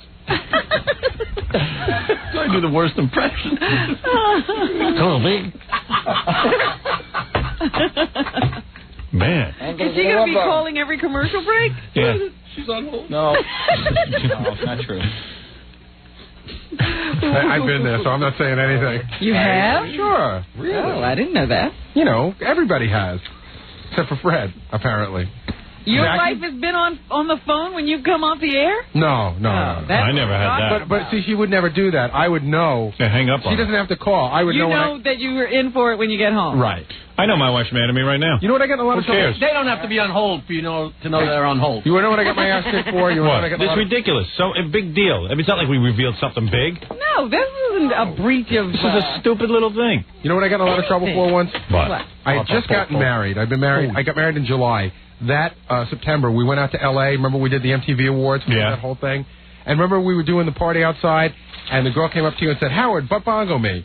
And you said, no, I won't do it. Gary, why don't you do it? Remember, she pulled out her pants and I started playing Wipeout and stuff? I remember that. When I called home the next day, I said, hey, I'm getting on a plane now. There was silence on the other end of the phone. You know what it was? You just got married. You weren't used to having your wife turn into a shrew. No, I wasn't used to like all of a sudden a control freak. You didn't do that while you were going together. No, it was never an issue. No. It was never an issue. Oh, No, you're wrong about this. What you said I wasn't used to having my wife be a shrew. That's wrong. I wasn't used to knowing that I should respect her and not be banging on the backs of women's asses. Yeah, suddenly before... But in other words, you did that for a living when you met her. You did that for a living the whole time you were dating. I'm converted, man. And all of a sudden, you get married, and now you're supposed to respect her. You're supposed to change. Yeah, you're supposed to be a different guy. She married you. Get out of that relationship. Hey, I ran that rap. It didn't work. Good Lord. These wives. It's amazing. I always say to my wife, hey, you guys can handle it like this. I go to my wife, she goes, why'd you have to bring that up?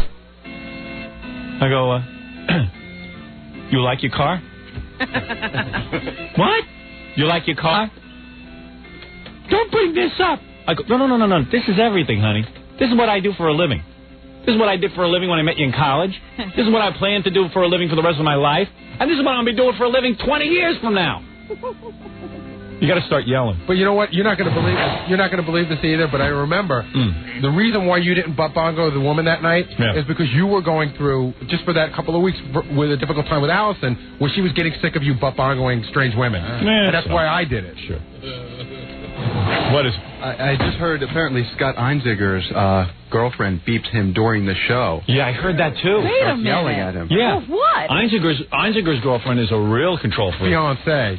And he's not even on the. She's just complaining about content Of this show? Yeah. She's on this show now? You know what? Let Einziger come to scores with me. That guy needs a release. Well, it's funny that you said that because when we were talking about who should come, Einziger said, are we going to be taping at Scores? And I said, no. And he goes, because I want to know, what time I should be there. And we hadn't really included him yet. Hey, Einziger, come here. You're so pussy-whipped, you're not even married yet. How are you going to go to Scores? How could she complain? He's not in here. Where's Einziger? He's coming. Can I tell you a story before I get to go ahead. This is a story. This show is devoted to guys who are pussy-whipped today. One night Einziger, I'm going to tell you something. You're a good-looking guy. I don't know if you know it. A lot of girls want you. A lot of girls want you. You're similar. Go home and tell you. Go to your girlfriend. Listen to me, because I know with you. I know even when you have to get a deals put together, you have to go through your girlfriend. Oh, boy. Let me tell you something. I know more about this than just letting on. I mean, everyone knows about it. Oh, you want to hire Scott? Oh, you got to talk to his girlfriend. Okay. All right, listen. You've got an agent. Even though you look like a big homo, girls dig you. And I'm going to tell you something. Come here, Gorillo. I'm not done with you. Come here. Let me tell you something, man. You're a good-looking guy. You're holding all the cards. You got a great job. Right. You're a good-looking guy. What are you so pussy-whipped for? I'm not. You guys got it. You guys defy logic. I defend the show every day. I work with a bunch of women. What are you defending it for? What is he even talking about? Why is your girlfriend beeping you? Would you get rid of her? Well, would you get rid of her? We're getting married. What is she beeping you for? No. When did she beat me? Yeah. She beats me when, I don't know, occasionally when I'm on the air or she thinks I'm doing something, but You're kidding me. Yeah, she does. Say what it is. It's all right, it's all right. What is she beeping you about? I'm trying to think of a... Give me an example. The only time she really paged me was a long time ago when I was in here with Gay Rich. That was kind of... She didn't like it? She was jealous. No, she felt bad for me, but there was nothing to feel bad for. I handle myself, okay? I think it goes on more than he's letting on. Oh, yeah, like when? No problem getting to Scores. Like, if we go to Scores Friday, it's cool. You can go to Scores? Well, that was a problem initially because of the whole Sunday conflict, like you had with your wife. Yes. So she wasn't going to let you out on a Sunday. Well, then I gave her the same rap that, now it's not on Sunday. Right. It's on Friday, and we talked about taping it. Right. But it didn't seem to get any better. Is she so hot? Has anyone seen his girlfriend? I think she's very cute. Cute or hot? I think she's hot. She's got a great body, cute face. Yeah? She came to my Christmas party. I think she's very pretty. As long as she's worth all this pussy whipping. I've seen her. She's cute. Is she? She's cute. Would you go out with her? No, he won't. You know what? I'd have to see. Like, I didn't look her over. She's a little tame looking for Ralph. Right. No, she's not a really stripper. good looking. She's really good. No, somebody came up to me. Right. This is kind of a cryptic story. I don't know, but somebody came up to me at the beer fest and said, "I'm a good friend of Scott Einziger, and he's the most pussy whipped guy in the world." And something about his car got stuck in the Midtown Tunnel at some point, and instead of waiting with the car, he was so worried he was going to get in trouble, he walked all the way home through the Midtown Tunnel. That's not the story. I've heard some kind of story. I've heard he's super pussy whipped. Every one of these say, because remember when Scott went to work for wrestling or something? Yeah. Well, I heard that, like, in order to get you back, everyone had to talk to your girlfriend. No, that's not all of that. That's not true. That's what I heard. That's true. This guy's king of the pussy whip. Oh, boy. He makes Billy look macho. Put on a dress, Scott. You guys got to rethink everything here. You can't have a relationship, but it's like being home with your parents. He's not even married to her yet. What's your story, Gorilla? Well, we were going to go to Scores the other night, and I invited Scott to come along, and he goes, well, I'd rather not go this time because I want to save the confrontation for another time. Oh,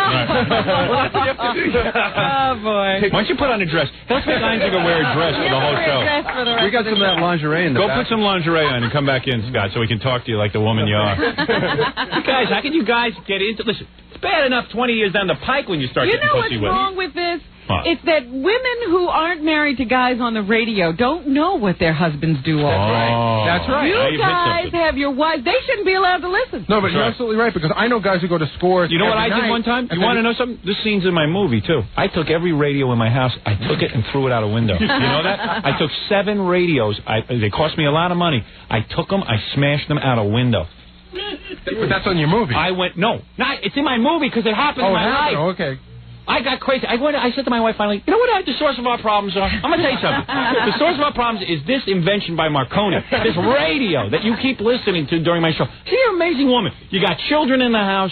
You got all kind of things to keep you busy. I got trainers working you out, people massaging you, doing your nails. I said, here's the source of the problem. You can't stay away from the radio.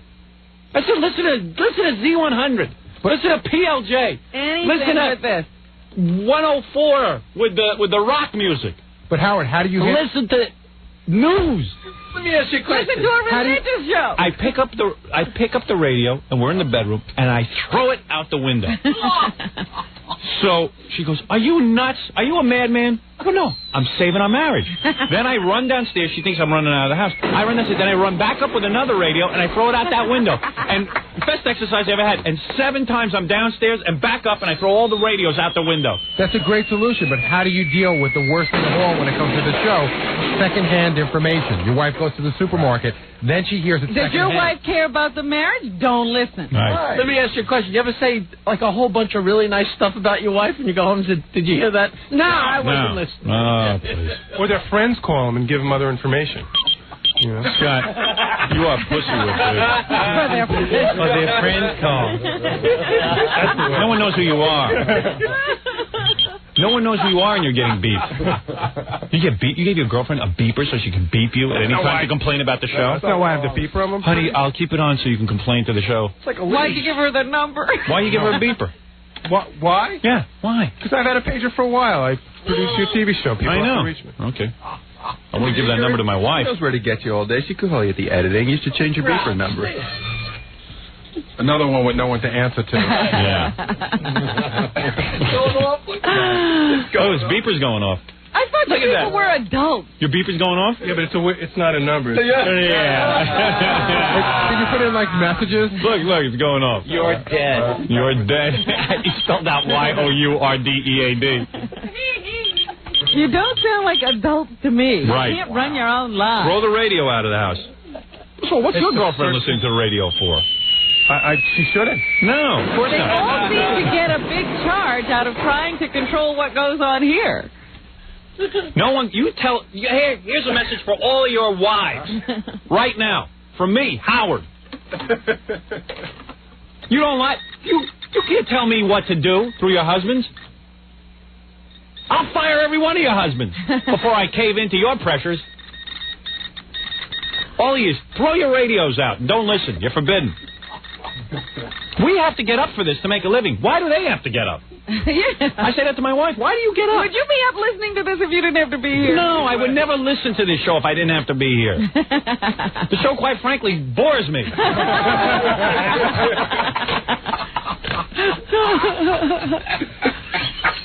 It's a stupid show. It's fun if you're stuck in your car and you got to listen to something. But for God's sakes, if you didn't have to listen to it, what would you listen to it for? Just reap the benefits and be happy. Right. The whole show is miserable. Everything about it is about the misery in our lives. There's nothing funny about it. And then when the one good thing happens, we get rubbed down. It's about them laying there sleeping through this, and they're up listening. Right. If I was married to me, I would never listen to me. Hey, every guy on the highway right now, on Long Island Expressway, whatever expressway you're on, San Francisco, whatever, when I count to 3, when I say 3, I want you to beep your horn if your wife is driving you nuts. All right, here's what we're going to do it now. It's going to be a big experiment. I'm going to get a guy on the phone who's... Get me a guy on the phone. Let me hear. We need to be out of delay for this, though, don't we? Yeah, I got to get out of delay. Get me out of delay. You get out of delay. I'll get a guy on the phone. I'll get the guy on the phone. Get me out of delay. That I can't do. Let me find a guy. Fred, just sit there. It's going to be a little bit more complicated than that. Hello? Hello? Where are you driving? I'm on the Cross Island Parkway. All right, good. Cross Island. Is it heavily congested? No, it's not. I need a road that is heavily congested. The Long Island Expressway. All right, I'll get someone on the Long Island Expressway. Thank you. Hello? We know what's congested. We need a person who's there. Yeah. Hello? Morning, Howard. What road are you on? Not on any road. Hello, you're on the... Are you on a road? No, I'm not on the road. Oh, why are you calling? You get a car phone when you need it. Yeah. Hello? Hello. You on the car phone? Yes. Now, where are you? I'm in the city on Amsterdam Avenue. Yeah, no good. Yeah, because you can't even hear him. Hello? Yeah. Hello? Hello? Hello? Hello? Hello? Are you on the car phone? No, I'm not. I'm on a payphone. Payphone? I'm looking for someone on a car phone, I said. I wanted was called to find out what station you're on in Detroit. I'm not on any station because Terry Ricolta lives there, and she controls my future in Detroit. She is now the president of the United States, I've decided. She's the president of Detroit. She's the president of Detroit. Terry Ricolta is the woman who wrote a letter to Married with Children, and Married with Children, a bunch of pussies buckled under to her. And now everyone's afraid to put me on in Detroit because they're afraid she'll hear me and start a letter-writing campaign. Now you know the truth. She's just a bitch. Listen, I don't know what she is, but she shouldn't be controlling what people think and say. I don't live in Detroit. Be quiet. Another Pollock from Detroit. Another Hamtramck resident. Hello, you're on the air. Yeah, how you doing? I'm calling Howard. Ah, good. Where are you? I'm on the FDR. Is it big? Is it packed? Yeah, it's pretty crowded. All right, good. Okay, you ready? Now, here's what I'm going to do. Good. Every guy whose wife's a pain in the ass, I don't want you to honk. All right. Just to answer the question, is your wife a pain in the ass? Add girlfriend. My wife a pain in the ass. I'm not married. Oh, okay. But add girlfriends in. Add girlfriends, too. Girlfriends? I'm not? Then I'll honk. All right, girlfriends count? Girlfriends. Oh, sorry, I got another guy. Yeah, I don't want you to honk. Where's the other guy? On the LIE? 260. Yeah, wait, I'll get both these guys on at the same time. What are you on? You on the LIE? Yeah. Hello. Yeah, I'm here. I'm on the FDR. All right, good. God. Two guys on the line now. All right, guys, you ready? I'm ready. All right. Now, you guys don't honk. It's going to take another minute to get out of the way. It's very elaborate. All right. Yeah, ready. They got me on so many delays. I'm so dangerous now because Clinton can't get rid of this FCC problem. I'm so dangerous. I got 16 delays on me. I'm the most dangerous broadcaster in America. Screw the FCC. Right. Screw traffic and screw the FCC. You're damn right, screw the FCC. You're going to let a bunch of weirdos sit and tell you what to listen to? Hey, I didn't elect that guy into office. Right. You don't even know who sits on Who the the hell FCC. cares? Right. Big phony. Right. I'm dangerous. You know what I'm like? I'm like Billy the Kid. You're not dangerous. Yeah. Oh, no. I'm dangerous. You're an outlaw. I honk it for something? Wait a minute. You're not honking anything yet. Just calm down. You're dangerous to 70-year-old people. Right. They can't handle it. All right, that's ready? okay. Okay, I'm ready. Even if the delay... All right. We'll have to wait a few beats before we hear it. I got this old man with a hat on in front of me. We're ready. Are you ready? Ready. All right, now when I say the number 3, everybody honk if your wife is driving you nuts. If your wife tells you what to do every 2 seconds. Open the windows. If you feel, open your windows when you do it. I mean, you guys with the phone, not the other people. You got your windows open? Yeah, we want to hear. Now, don't you honk. Hey, you got your windows open? Yeah, I got it open. All right. All right. If your wife's a big pain in the ass. Here we go. 1, It's going to feel good when we do this. Honk your horn. 2, 3.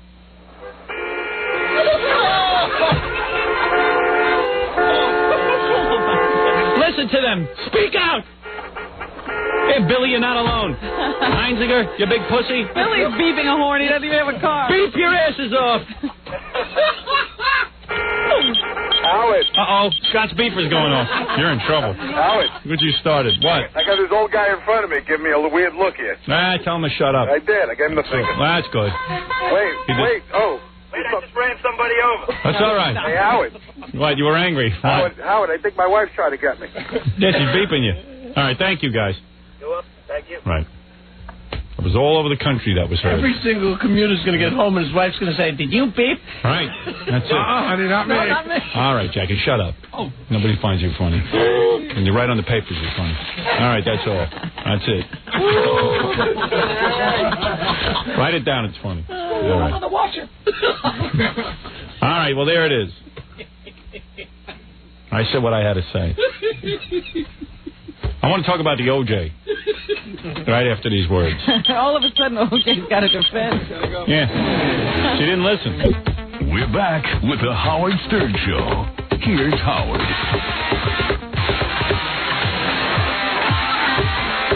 I got it. Don't worry about it. Uh-oh. Scott Einziger's beeper going off. I heard, like, Einziger was on the phone with his girlfriend during the commercials, wasn't he? Already. That's what somebody said. Yeah. Well, thank goodness for all these wives, because the phone company would go broke. Right. The switchboard's jammed this morning. Boy, my wife ever starts calling me during the show to complain about stuff I just did.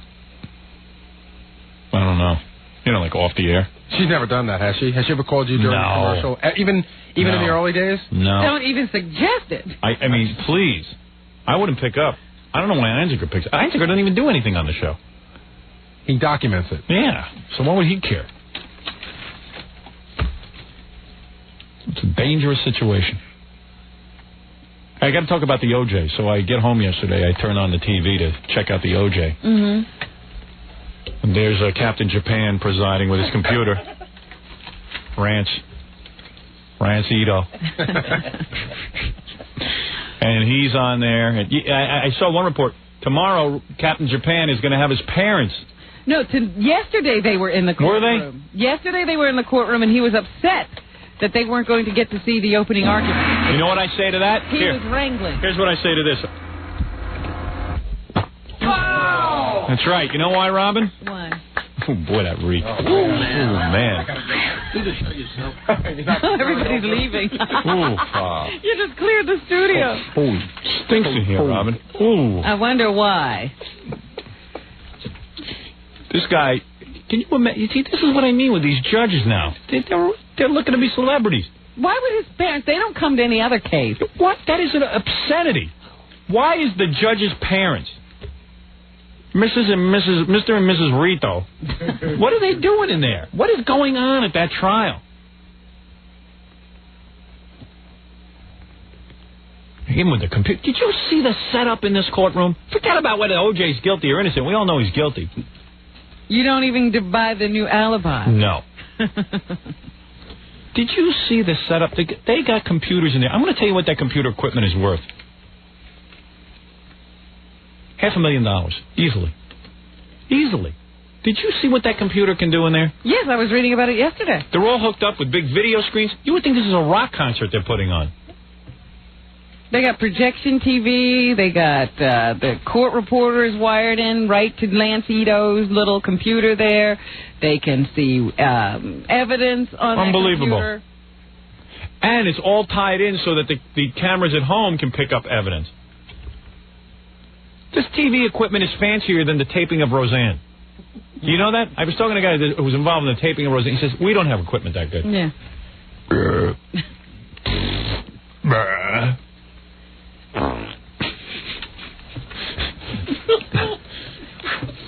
It's like Justice Unplugged. You ever see the MTV Unplugged? This is Justice Unplugged.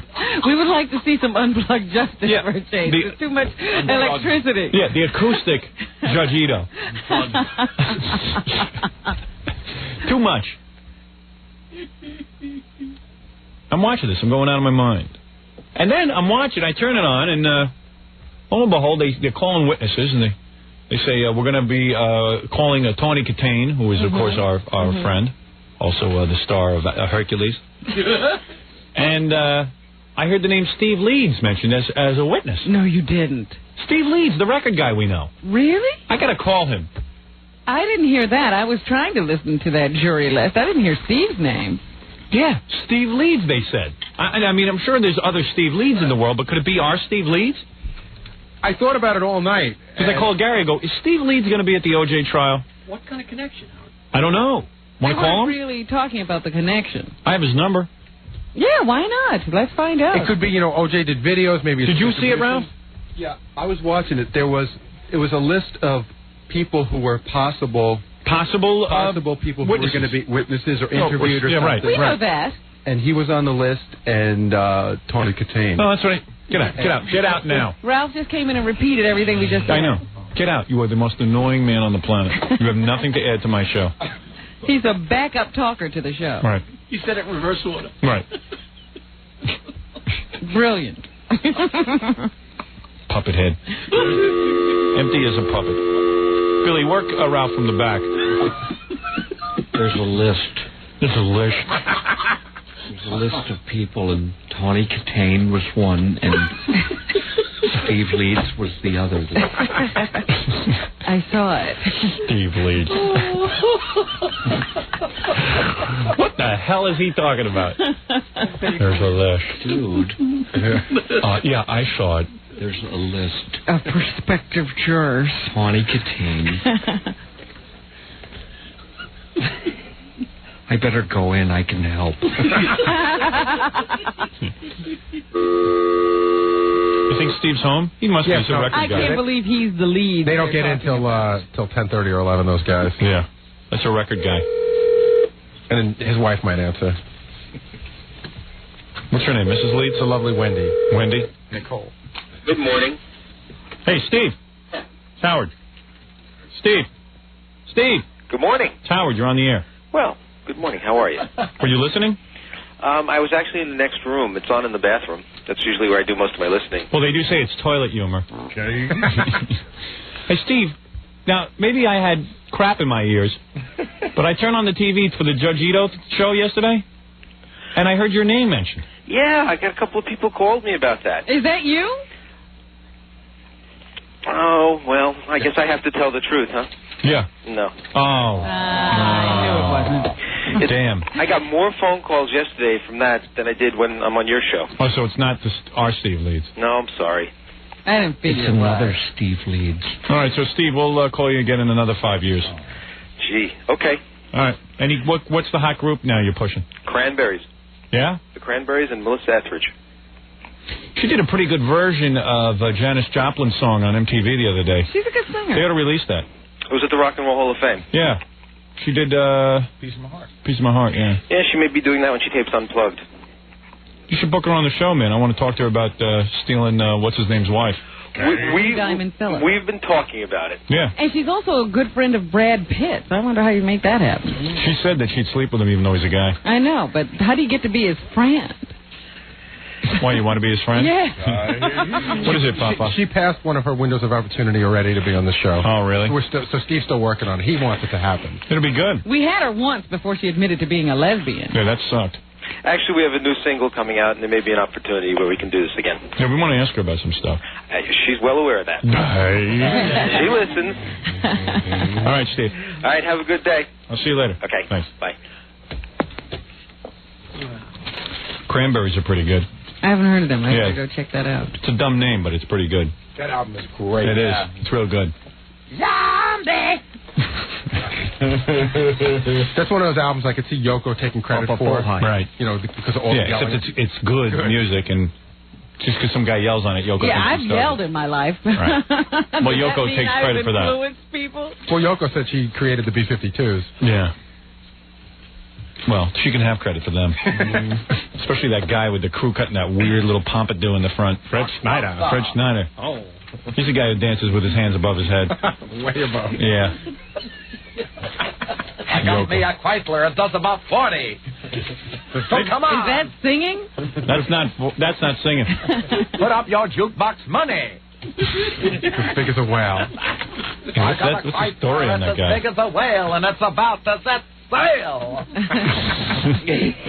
Yeah, suddenly Rip Taylor is performing. Yeah, I always saw the B-52s as those two girls who were singing their butts off and him. Yeah, and that guy. Shack baby. Love Shack Baby. It's like the original effeminate rapper. Love Shack Baby. Yeah, good. What's he doing? Yeah, great. Okay. Sit down. Sit down and shut up.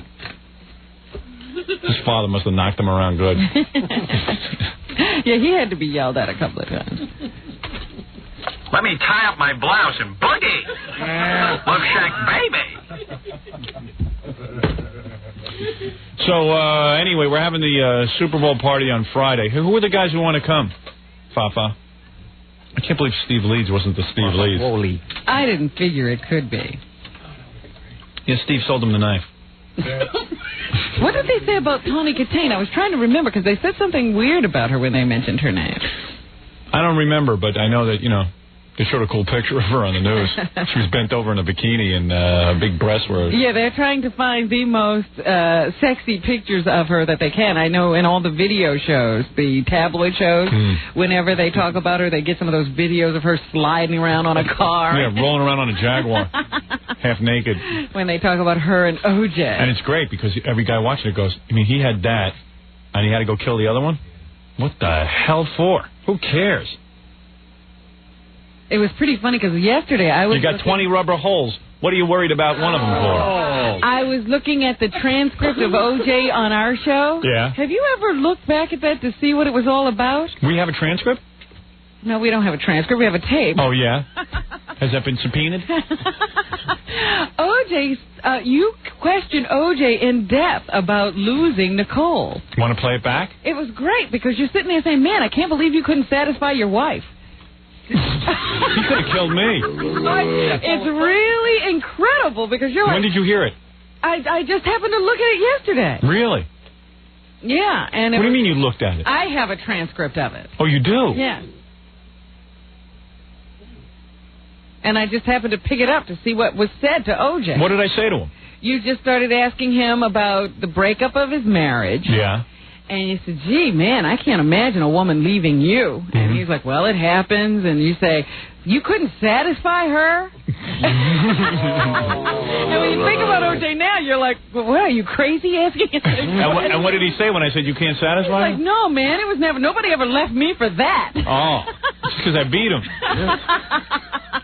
I might have caused him to go over. And then you start talking about the new girl, and you're like, hey, well, she must be pretty hot, if you're, she must be incredible. And what's it like when she first, does your head explode when she first, you're first going to get her? Oh, yeah? Oh, it's pretty wild. Hey, I'm holding on to that tape. It's very valuable. To think that you had this interview with OJ. Right, an exclusive. Howard knew the whole time. Hey, where's Gary with the Super Bowl list? So here's what we got planned. Friday morning, we get rub-downs on the air. We got Miss Penthouse of the Century. Miss Penthouse of the Century is going to come in and rub us down. That's funny. He was talking about putting massage tables in here. Yeah, they're going to. Super. I'm tired of laying on the dirty floor. Are they buying massage tables or renting them? They won't go to waste on this show. They're buying massage tables? Yeah, hopefully. Then we can have them around for future shows. Oh, can I take one home? What, you need a massage table? Yeah, you could certainly. We can give you a loaner. As long as you bring it back when we have... Absolutely. You let me know when you need it, I'll have it right back. Just call it a perk of working on the Howard Stern Show. All right. Some sloppy guy's going to be laying all over that, probably doing nasty things to it, and then you're going to... but I can put a sheet all on. Right. Yeah, we'll hold on to those. So already yesterday, as soon as we announced we're doing this party, I got phone calls from assorted people. Well, first of all, Fred the Elephant Boy called. Said, is there any chance I can get the scores? Yeah. You really want him? Because he starts talking to everybody. He's a good guy and stuff, but I don't think he's right for this particular party. Right. Why? He goes to scores all the time. Why Right. does he care? And then he tells all his stupid friends how we act like jerks. He does? It's not that. Yeah. It's just that, like, we like to have Fred when we're doing something for on the air, and we get a lot of. Who needs him talking funny when no one can hear him except for us? Fred, it's like and then you're getting a lap dance or something. Some girls, taking her clothes off right in front of your face, and all of a sudden, that's the time he picks to start. Oh, I have to go. Can I just talk to you for a second? I go, what is it, Fred? Oh, and the music's playing, and you're getting into it. You can't hear a darn thing. And he's spitting all over you. That's the worst. I say no. Okay, next on the list, your IBM buddy, Jeff Schick. Oh, Jeff? He was here yesterday. He's like, what do you think the chances are getting into the party? All right. He's not a bad guy. So you know why I like having him there? Yeah, he doesn't really get in anybody's way. Well, I like having him there, too, because it's fun to watch a guy who never... Like, I think when he came with us last time, that might have been the first time he ever Quite frankly, I'm not busy looking at him. I get one shot at this, and I'm going to look at Jeff Schick. Your eyes are busy. All right, Jeff Schick from IBM is in. Okay, the next was... You everyone agree? Yes. All right. Okay, next on the list, Wayne Siegel called yesterday, and he said... Oh, yeah, so when's the Super Bowl party? Because Howard said something about I would have to be there on Sunday, or are we doing it on Sunday? And he always acts like vague. He's not sure what's going on. Yeah. He sort of... Tell him it's Sunday. He insinuated that you had... Yeah, we're having it Sunday. But I always have to check with you. Yes, we're having it Sunday. On the LIE. All right, let him come. Right? You guys like Wayne, right? Fine. Okay, and then... I didn't hear anybody second it. No, he's okay. Fred is saying he's okay. Yeah, he's okay. I don't want this all to fall on me. Well, Jackie's not going. I didn't check my flight yet. If I don't have to fly out, I'll be going. Make a later flight. I'm going to vote like I'm going to be there. Yes. Yeah. Okay. Good. Wayne. Yeah. Wayne's a good guy. All right. Well, Jackie will say yes to everybody. Yeah, because Jackie will be so drunk he won't have to pay attention to me. I may need a call one day. Right. Fred the Elephant Boy does. When the music is loud and he starts trying to talk to you, that is impossible. Yeah, it is. It's just impossible. But if it not for the music, he would be a yes. Yeah. It's just as impossible. All right, go ahead. So walking around the station yesterday, our salesperson, Owen, the black guy. Yeah. He goes, hey, man, how come, I never get to go to any of these parties. Why don't you... Yeah, because he's a sales guy. Who wants one of the sales guys there? Well, don't you have to have a black guy? Well, have a black guy, but he's not hardly black. No. We need a real rough and tough black guy who... Like who? King of the Blacks. No, not King of the Blacks. Big Black? Big Black. No, not Big Black. You're like a real black guy. Like a football player. Those are the only three black guys we know. Joe Frazier. No, Owen. Forget Owen. Okay. Right, everyone agree? You guys don't want Owen there. And then he tries to act like he goes in the house and all that stuff. Yo. Yo. I heard he puts on a black half act when he goes out. Where is he? Let him come in here and do that for me. He's not here yet. Okay. And you know what? He gets enough girls. Yeah. That guy gets tons of girls from what I hear. Who else? I hear it too, but unfortunately I hear it from him. Who else? Well, those are the people that ask, but now we have to decide. Why don't you invite a real man like Joe Famaghetti? Who's that? That's a guy. That's a man's man. Who is Joe Famaghetti? What? Who the hell is that? Nobody knows him. I know who. I know him. He is a real man. That's a man's man. I play cards with him. One of the top attorneys in the country. Well, how come you're saying why doesn't somebody invite Joe Famaghetti if you're the only one who knows him? Well, why am I the only one who could think of good guys to invite? Okay. You told Gary to read the list of people who've asked. Right. Before we invite good guys, why don't we invite guys... No, not good guys. Stand-up guys. Guys who know how to be men, like Joe Famaghetti. Well, let's deal with the guys that we know are going to ask. Like, what makes him such a man? First of all, professionally he's a man. Knows how to handle himself in and out of the courtroom. He knows how to play cards. And? He was a cop. He's a man. He knows how to Super Bowl. I'm thinking Super Bowl. I'm talking about guys who know how to handle themselves. In other words, he's not like you guys. Right. He's not feminine like us. Look at real men like Rocky Cleaver kind of guys. Oh, yeah. Football players. Rocky? Is he... Guys who know how to have Super Bowl parties. I don't want to sit around with a bunch of pussies who don't know how to be real men. Guys like Billy sitting there, if I go home, my wife will find out. I want real men. Gary's manager, Ross Zapin, wants to... Oh, yeah, Ross should go. Now, Ross is a man. He knows how to get a party going. Right. He knows how to pull his pants down and get things going. Here's a guy who'll do anything. Has Ross been released? Yes. He's currently single. He was under, is he? Yeah, he was really a drag. He was under house arrest. He found some girl to really hold him in. Ooh. Who was that? What happened to him? He was turning into a real woman for a while. No, Yes, he was. Don't lie. A little. Maybe that's why we're hanging out so much. Right. What about, okay, here's somebody we're going to have to deal with. He hasn't asked, but he'll call. Dominic. And then if you're going to Dominic? And if you're going to invite Dominic, you have to limit Dominic because, he invites everybody he meets along the way. Well, then tell him to sit home. No, I mean... What was he going to bring? Like his son and his... last time we had a party at Scores, all the strippers... Brings his son. Do you know how many people Dominic brought to your birthday party that were uninvited? Who? Do you know how many? No. I heard it was like 10 or 11 people. People just kept showing up all morning saying, oh, Dominic told me to come. He's got balls. That's real balls. That's so? Who's on the phone? It's Dominic. Yeah, of course. Waits for his name to be mentioned. No, we didn't even wait. F. Lee Fatso. F.U. Bailey.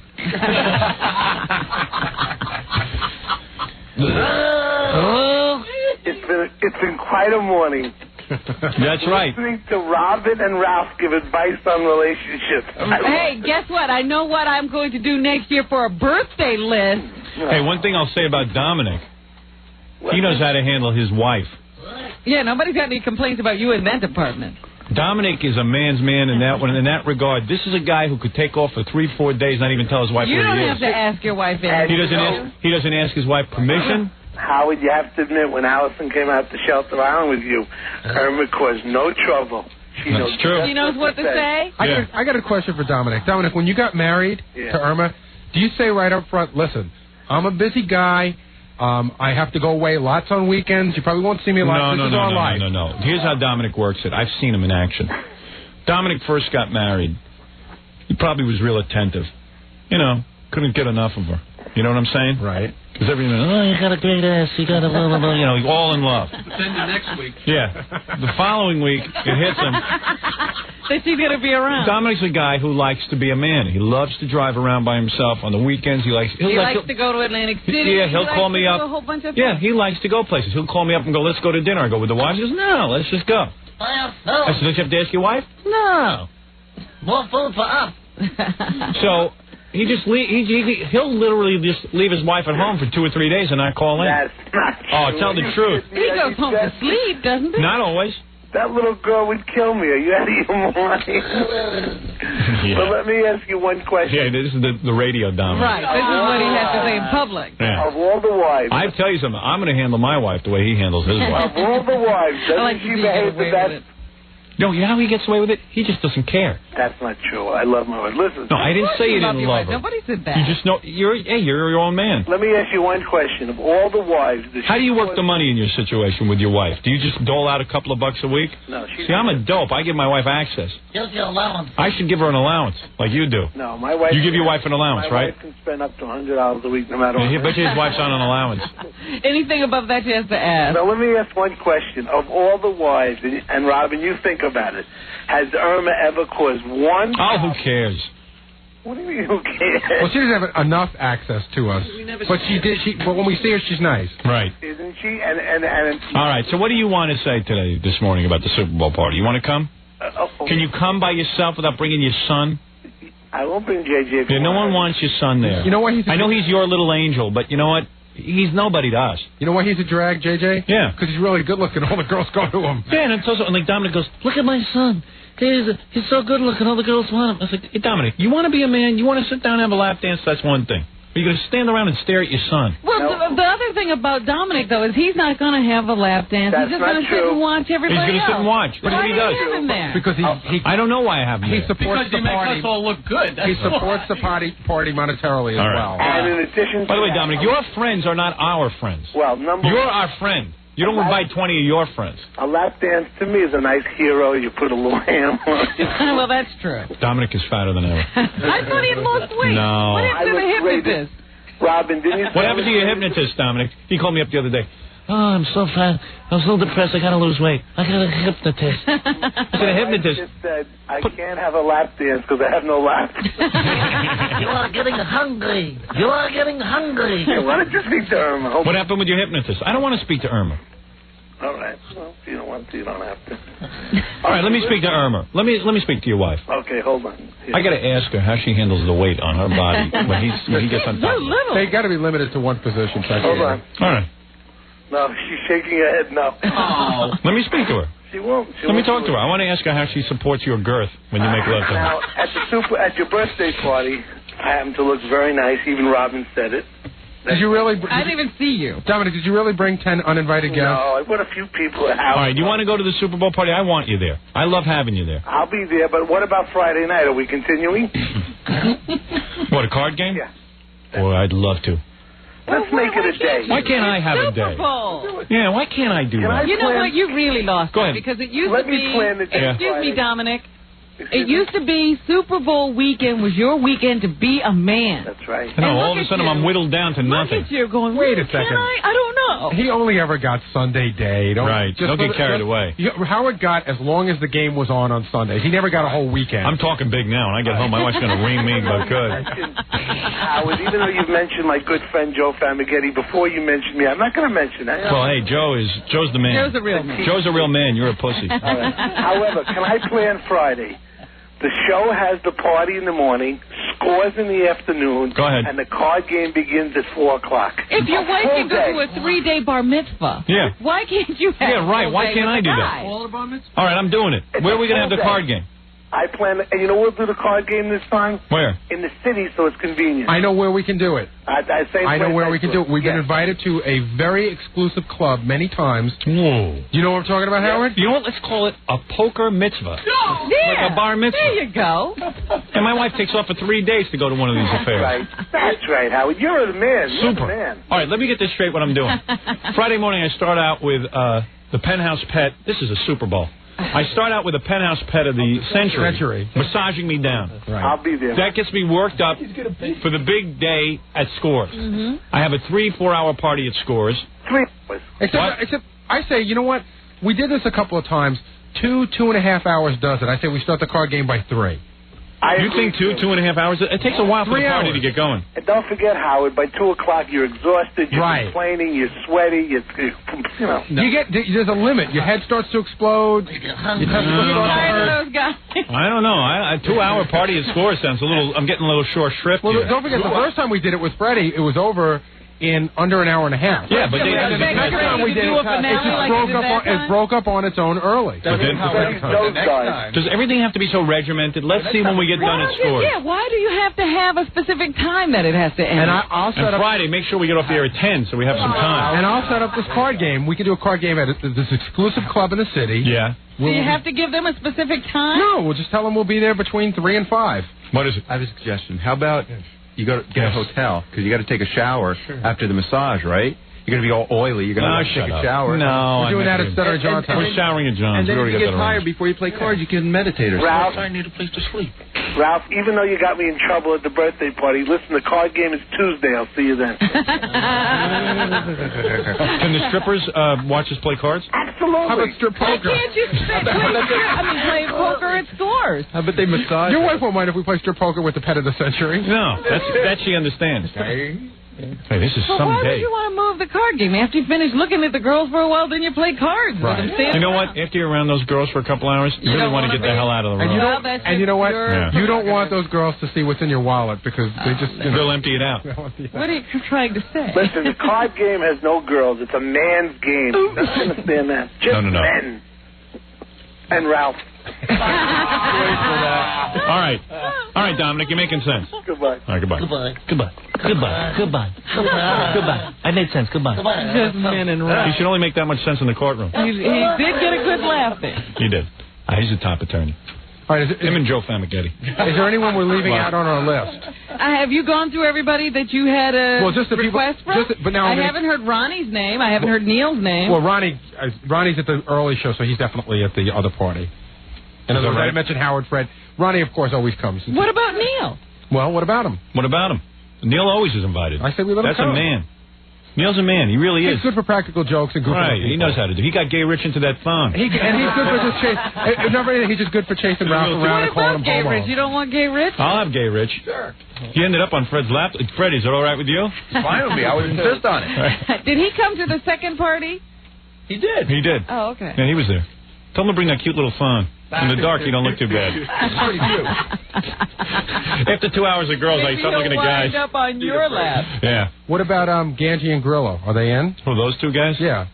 I don't know. Let me think about it. They kind of don't do it. They just kind of sit there and stare at me. It's a lot of pressure. I'll have Stuttering John. He's okay. He's a man. One of the owners of Scores on the phone. Who's that? Lonnie? No, wait. Rocco. Rocco's on the phone? Rocco's a real man. What's he want? He's telling me, listen, I'll get massage tables, I'll get girls kissing, whatever you want. You can have girls kissing each other? We don't need Rocco can arrange. We don't need Rocco to tell us. Surprise us. Hey, Rocco, surprise us. How are you, Howard? How you doing, Rocco? Real good. I love that place over there, that store. Is Robin coming to the party? Absolutely not. No girls. We're going to set something up for Robin in the other room. Yeah, right. We'd love you to come, Robin. Don't hold your breath. Rocco, surprise us, all right? What about Fred? How come he's not invited? No, Fred's coming.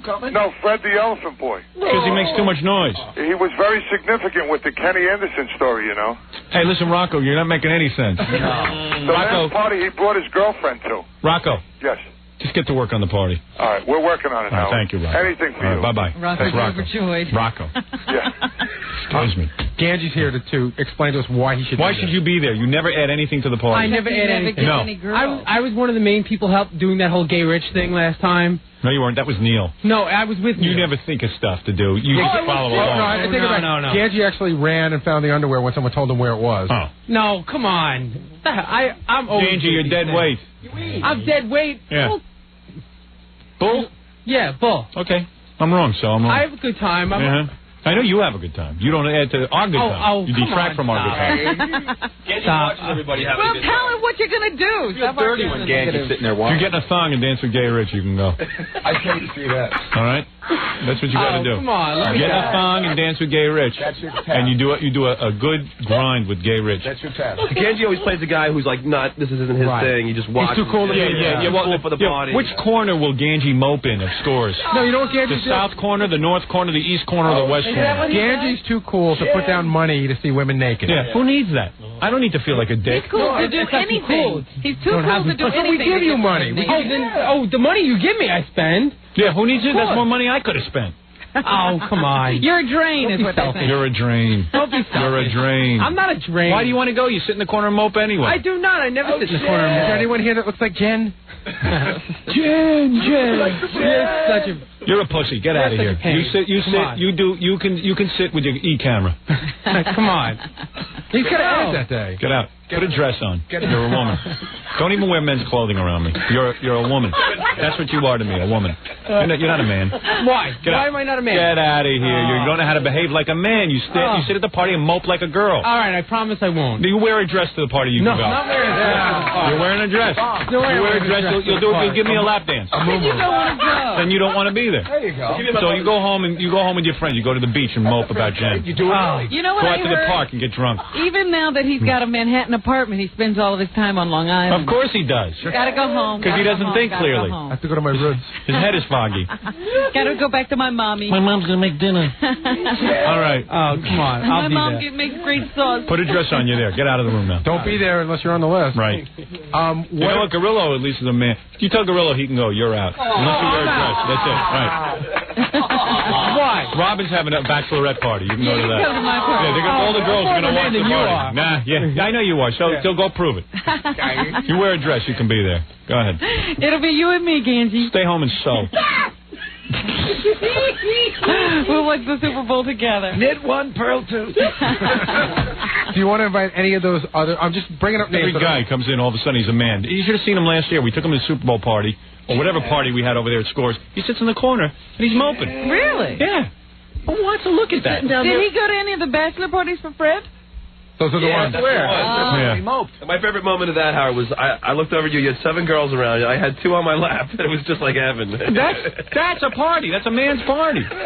Girls shaking it in front of you, dancing, throwing money at them. Money flying, girls flying. Girls flying. Girls flying and boys flying. We threw 2 girls out the window. We beheaded one of the girls. Line them up. We had a guillotine. Do you want to... Rocco lets us do whatever we want.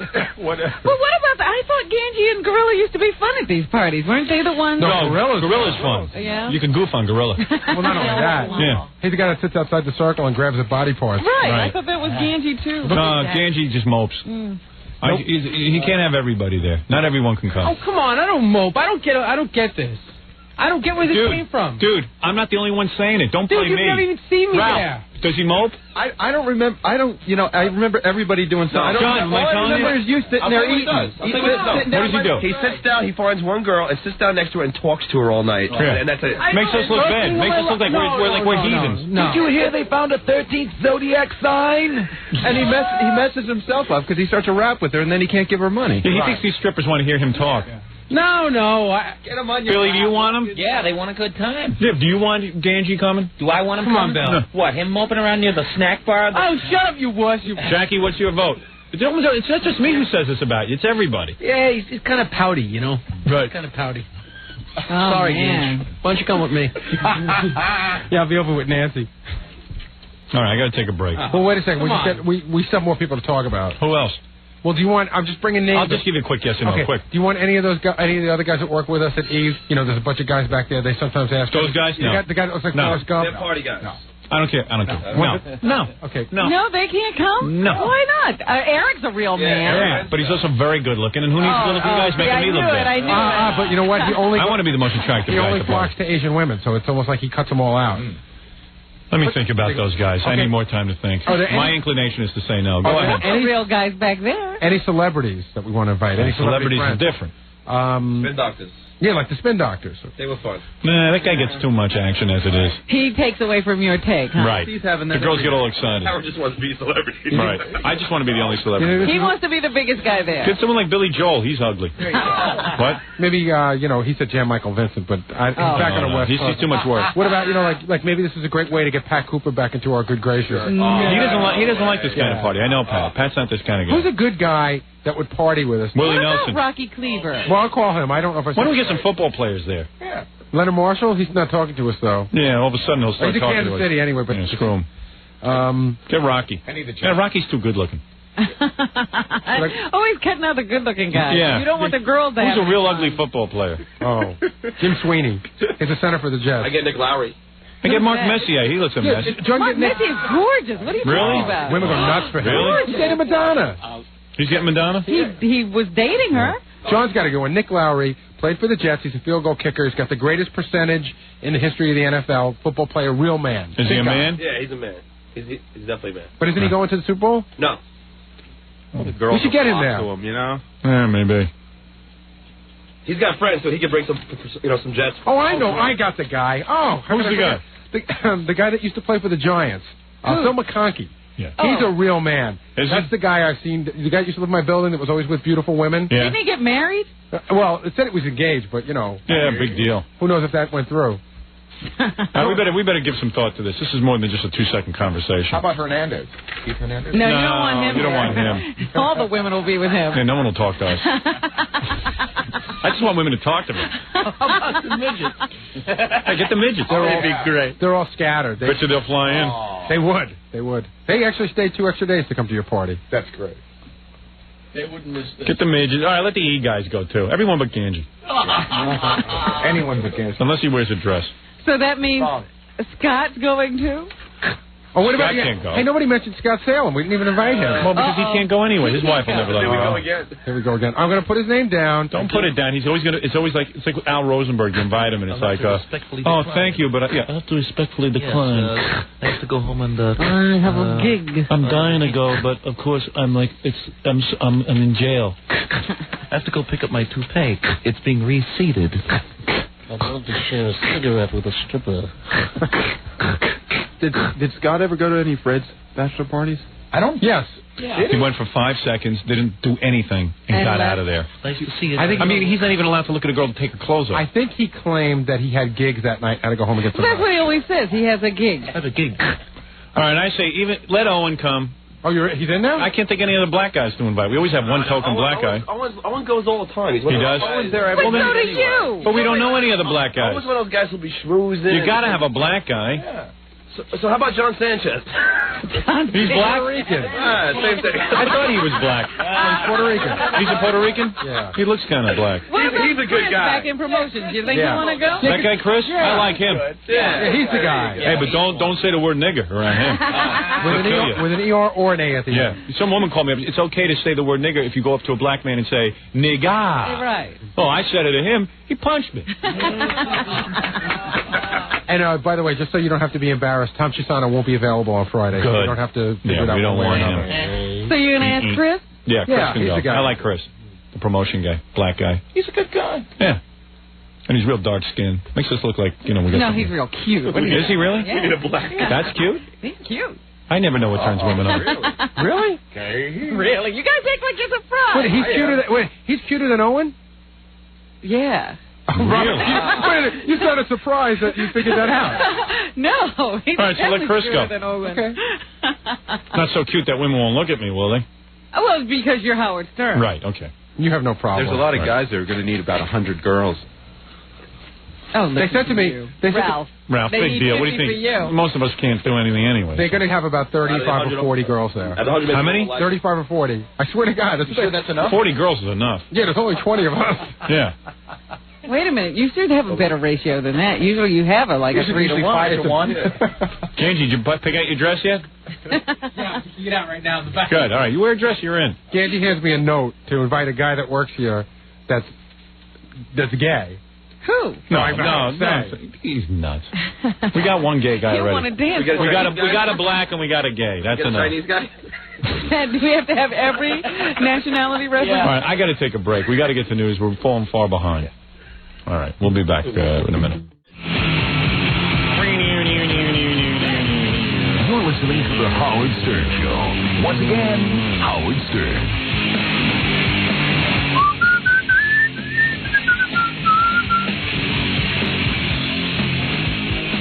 What is that, Stuttering John or something? No, Dandelion. Dandelion? Yeah. Anybody find out if Scott the engineer's allowed to go to the party? I saw him in the hall. He didn't mention anything either way. Really? Kind of weird. It's probably killing him. Oh, sure. His wife doesn't let him go. I'm pretty sure about that. Because he hasn't even come in here and even offered it. Did you talk to Scott the engineer? No, it's why? You know what the answer is. It's funny to hear him say it, though. Hey, let's be surprised. Hey, Scott, come on in here. You coming to the big Super Bowl party at Scores Friday? You know who else wants to come? I just got a message. The bridge jumper, Emilio, wants to come. Oh. Tell him to work out the details of his life first. You've helped him enough, I think. Yeah, I think so. I think, at this point. You talking about Scott Salem? Yeah, I just want to hear his answer. Okay. It's going to be exciting. We're starting the news in a second, but here's the real news, Robin. Scott, you coming to the Super Bowl party Friday? I unfortunately have plans.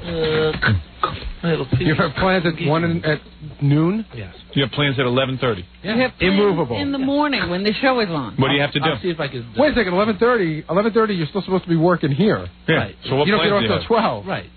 So what plans do you have? I have to go somewhere. Where are you going? It's personal, but I'll see if I can change them. No, I mean, maybe you don't want to.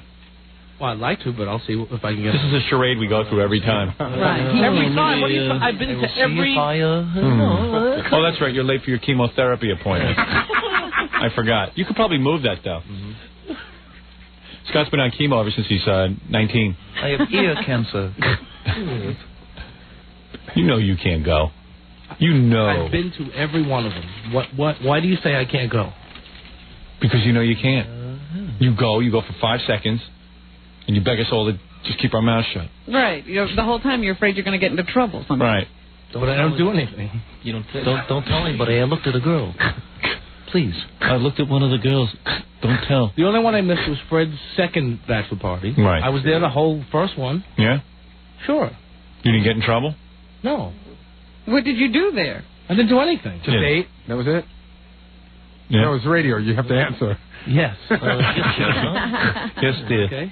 I just ate and then I left. No one knows better than you, my dear. Somebody writes here, Howard, is it true that Scott is so pee-whipped That he needs permission to have a bowel movement? Yeah. Yes, that's absolutely true. Yeah, that's why I carry a beeper. Written permission. All right, I'll see what I can do. Scott Einzinger's still more even pussy whipped than you. He has to carry a beeper so his girlfriend can beep him. Yeah. I haven't gotten that far yet. Didn't you tell me your wife was mad because while you were eating at Scores, you were thinking about girls?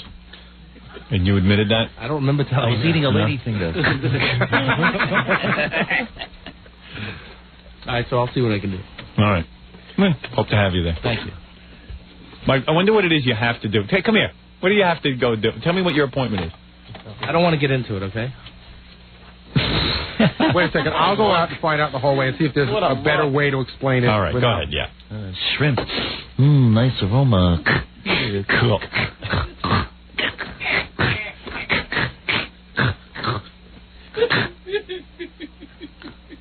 Amazing. Confidential. I don't care to talk about it at this time. I'm not at liberty to say. Like anyone in the world cares what he's up to, except us. No one. Yeah, like there's something confidential that Scott's up to. Wouldn't you like to know? He doesn't want to get into it. Because you know he's not going anywhere. It's very personal. He's not going anywhere. You'd be very shocked. I said, come on. I said, just tell me. I promise I won't say it. I'll just tell you how you can say it on the air. I don't want to get into it. I'm going to a tobacco factory. I'm a fireman on my off time. I'll be getting a new superhero outfit. I don't want to admit my identity on the air. I'm a nicotine man. I have an appointment to have my wife's tongue removed. I wouldn't cancel that.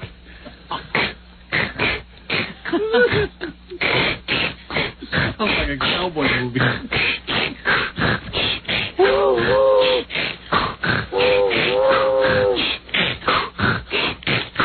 All right, that's enough of that. All right. Do you see how they actually spell on the computer? Yes. All right, I don't want to talk about it. Please, Gary, you go back and do whatever it is you do during my show, and Robin and I will talk. All right. All right, pass a little wind, now I'm all set. You settled in there? Emptied out.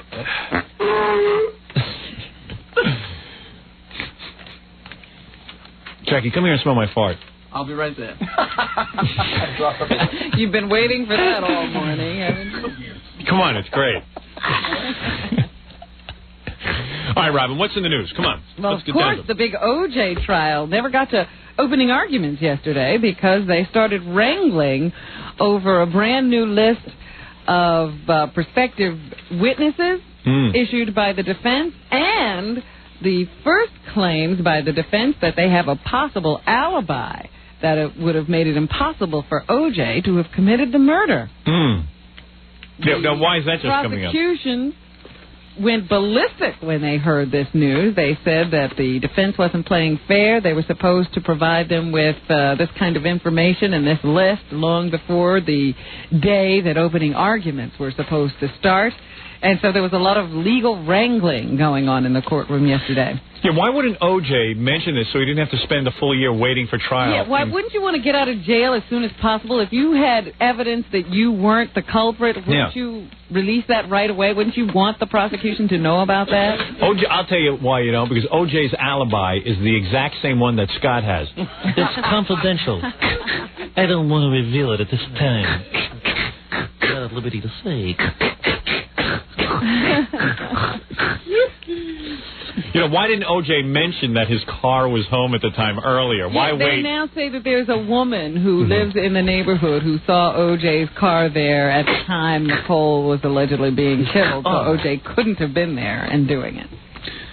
I am not at liberty to give my alibi. They're even implying that maybe the police might have moved the car to make their story better. They're really sticking with this allegation that Mark Furman is trying to implicate O.J. in this murder. Mark Furman hates black people. Do you believe any of that? I don't. Well, he might have said some things. I don't think so. How do I know? I mean, that's a real good distraction. So what? What the hell is... I don't say that he didn't say these things. Yeah. He might be a racist, but did he frame O.J.? I don't know. I don't think so. That's a far way to go. Who was it, Mark Furman, who beat Nicole the whole time? Yeah, did he kill her and Ron Goldman and then pin it on O.J.? Yeah. The cops, I heard, airlifted the car with a helicopter. And this witness, nobody saw except this one woman that just suddenly appeared. That's a hell of a... I'd love to be the prosecuting attorney on this case. You think that Marcia Clark will be able to handle it? I don't know. She gets a little shaky up there sometimes. Yeah, because she seemed to be rattled by this. Yeah, I know. Her eyes get all watery and buggy. You know what I mean? Mellow out, honey. But she's okay. I mean, she's got a nice body. Well, Judge Ito says he expects to see some good lawyering during this case. He's looking forward to it. I am very excited about Dream Team. These best lawyers ever. Assemble. Everybody, and now, suddenly, now that the trial's starting, the jury's being brought in, it's like 50 black attorneys all up there. You notice? Everybody's got black Everybody's attorneys. black. There was a guy up there yesterday. He must have just got out of law school. I don't know. He was all confused. Looked like the Super Bowl. Looks like a choir. Hey, where's Martha Reeves? We got the Vandellas back there. You mean you got the Pips? Where's Gladys Knight? Yeah. Whatever. My comedy is not pure. Like my lungs. I'll come back when I have a better line.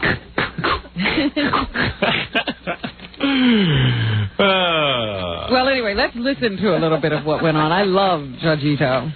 Here is the judge giving some instructions to the lawyers. You behave. I expect to see a demonstration of absolutely fabulous lawyering skills. How do I look, Mom? But I also expect to see absolute professionalism in this endeavor. Yeah. He brought his parents into professionalism. He brought his parents into the courtroom to watch him. How professional is that? He thinks he's a rock star. Welcome to my carnival. Is this a play? This be greatest trial of my career. I can see inviting your parents to the opening night of a play. Yeah. But not the opening arguments of a murder trial. Yeah, I don't get it. We get to a front row seat, Mama-san. People at home, don't adjust your TV color. I am Yarrow. I mean, I'm so conscious of the camera. Judge Ito has a monitor so he can see how he looks on TV. I don't even have that on the E! show. I don't want to see how I look. I want to look at the dairies. Yeah, where rushes? No, that's film, Your Honor. Oh, all right. Okay. So anyway, here is Judge Ito. The only thing the jurors heard yesterday were these instructions from the judge. Do not open until tomorrow. I love show business. You must base your decision on the facts and the law. You have two duties to perform. First, duty. Hey, Jackie, duty. You must determine the facts from the evidence received in the trial and not from any other source. A fact is something proved directly or circumstantially by the evidence or by stipulation. We know that. A stipulation... Like that jury's going to follow this. Yeah, what is stipulation? This is, I don't know how many people, 12 people who never heard of OJ. Is an agreement between the attorneys regarding the facts. Second, you must apply the law that I state to you to the facts as you determine them.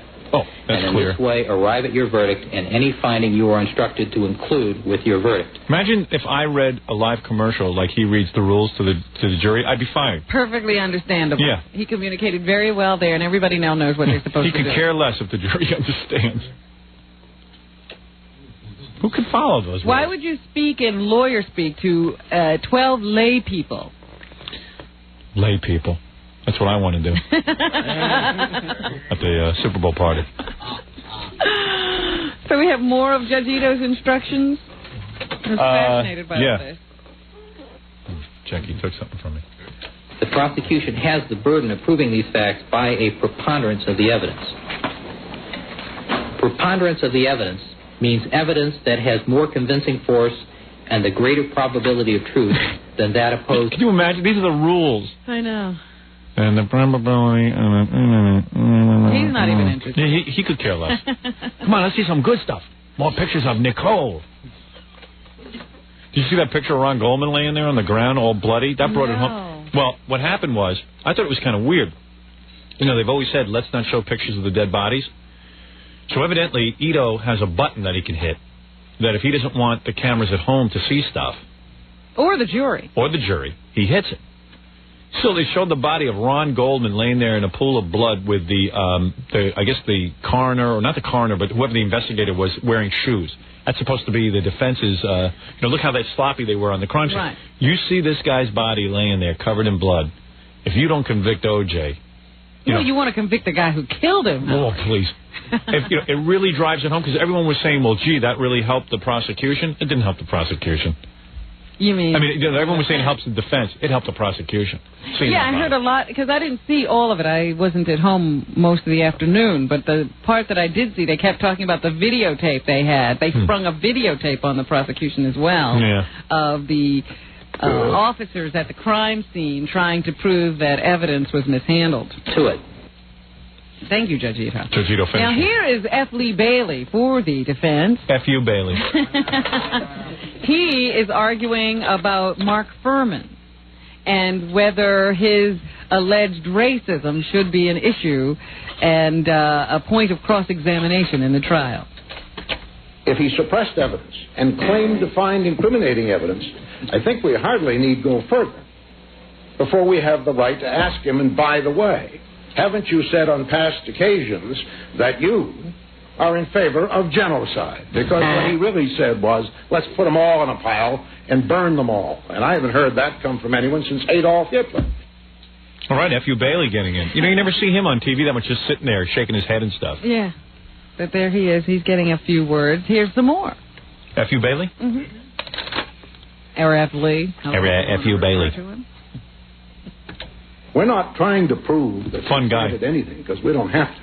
We're simply saying, if the only evidence you have that this glove came from O.J. Simpson's home is Detective Mark Furman, that isn't enough evidence to convict a rat, let alone a human being. And I think that's a fair argument under the circumstances of this case.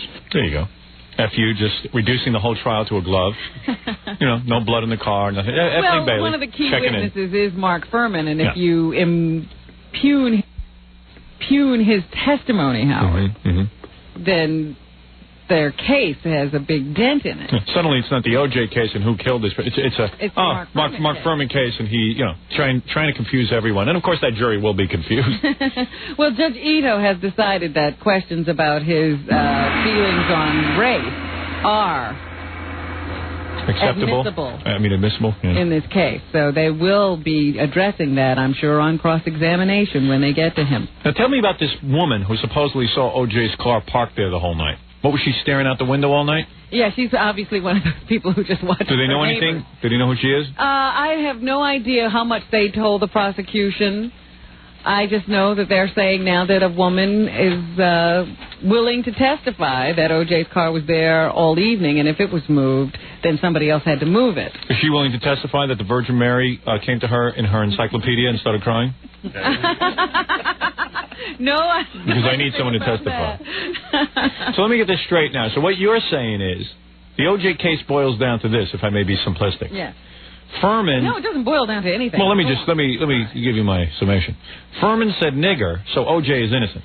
Now, he didn't only say nigger. If you were listening to F. Lee Bailey, he told them to burn all the niggers. He'd like to see all the niggers burned, I guess. Oh, I see. And they want to show a pattern of racism in his life. Okay, so Furman's a racist, so O.J. is innocent. Okay. That's their contention. That's good.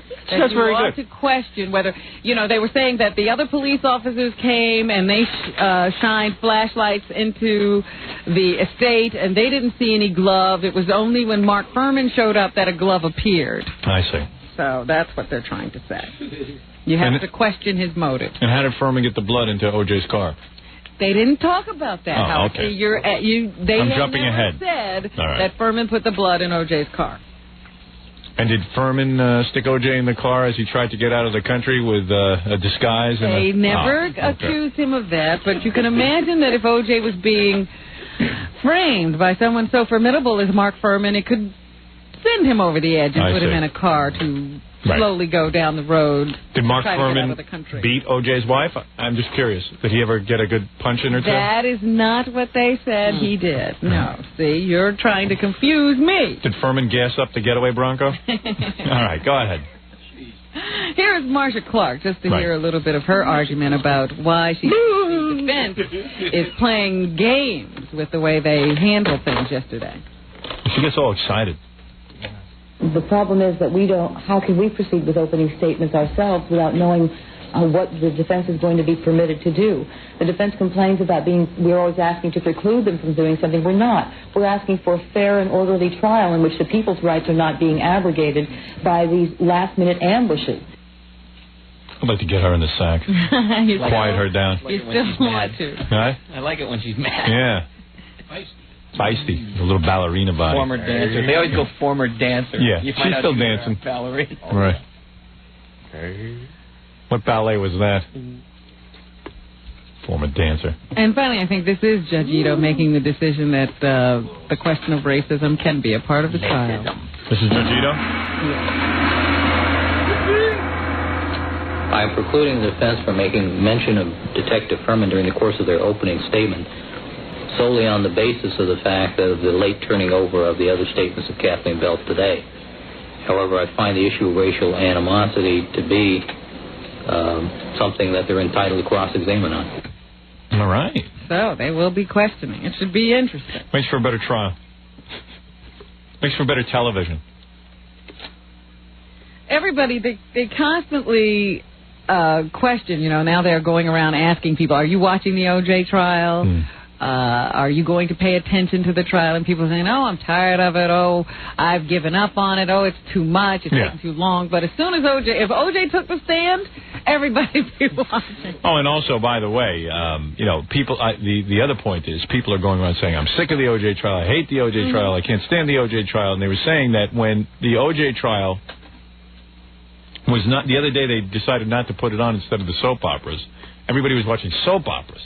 Abandoned the soap operas. The viewing went down, and they all went over to CNN and watched the O.J. trial. Mm-hmm. People are totally consumed with the O.J. trial. Absolutely. And those people who are saying they're not interested, right, they're lying.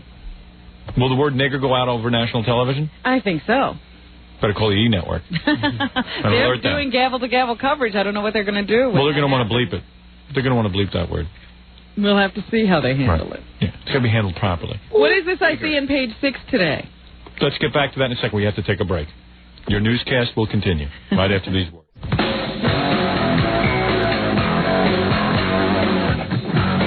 Hey, look at this. United Paramount. This is that new TV network that's on Channel 9. And what's going on here is that, last night they had the Star Trek Voyager. It's really good. Every Monday, all over the country, Star Trek Voyager.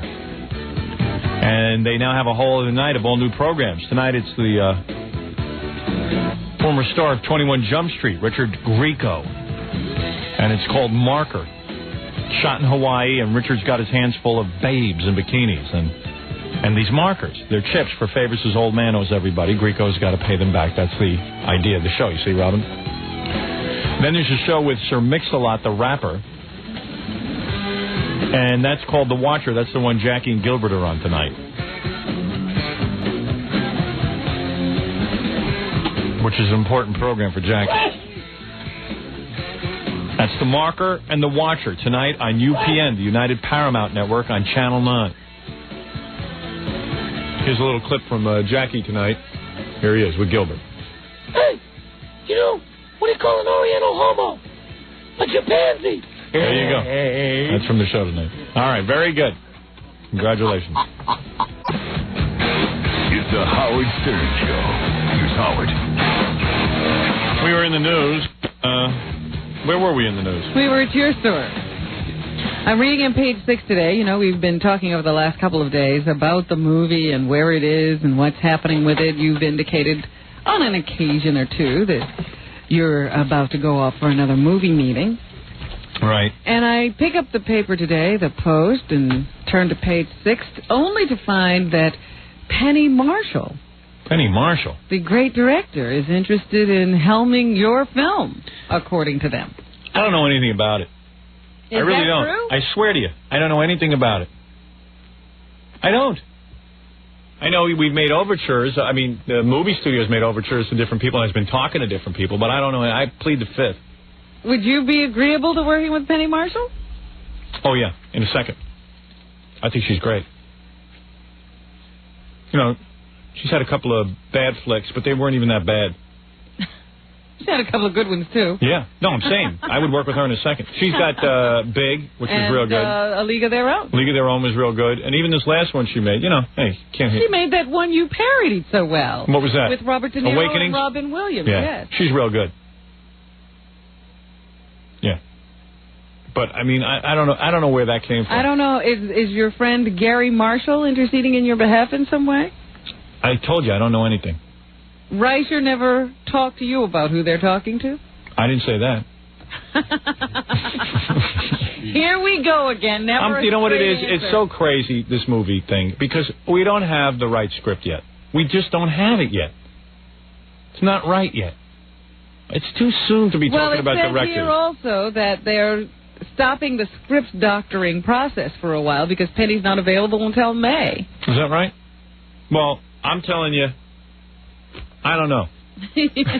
That's all I'm saying. I can't tell whether you're shaking your head, no, I don't know, because you don't know, or that you're lying. Well, you think it's like Billy and Jackie with their wives? Like, no, I don't know anything. No. I really don't know what's going on with that. I'm frustrated that a good script hasn't been developed yet. One that's suitable for shooting. Mm-hmm. But I believe that, a script can be developed out of this and, and be a big smash hit. I think that whatever film I do is going to have a huge opening weekend, but I want something that's more than a big first weekend. Yeah. I want something that I'm really proud of.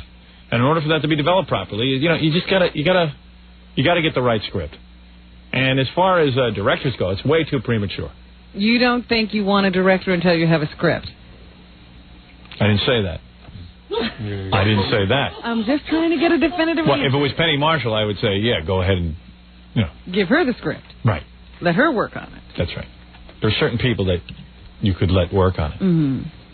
But I don't know anything about Penny Marshall. As far as I'm concerned, that's ridiculous. So you've had no discussions with her? Right. Oh. No, that's right. I haven't. Why are you looking at me like that? I haven't. I have not had a discussion with Penny Marshall. All right. Am I using the wrong term? No, I'm just telling you. That's it. That's the story. For your talks. You've never spoken to Penny Marshall? Personally? Have I spoken to Penny Marshall? Is that the question on the table? Has Howard Stern spoken to Penny Marshall? No. I have not spoken with Penny Marshall. Have you spoken to anyone about Penny Marshall?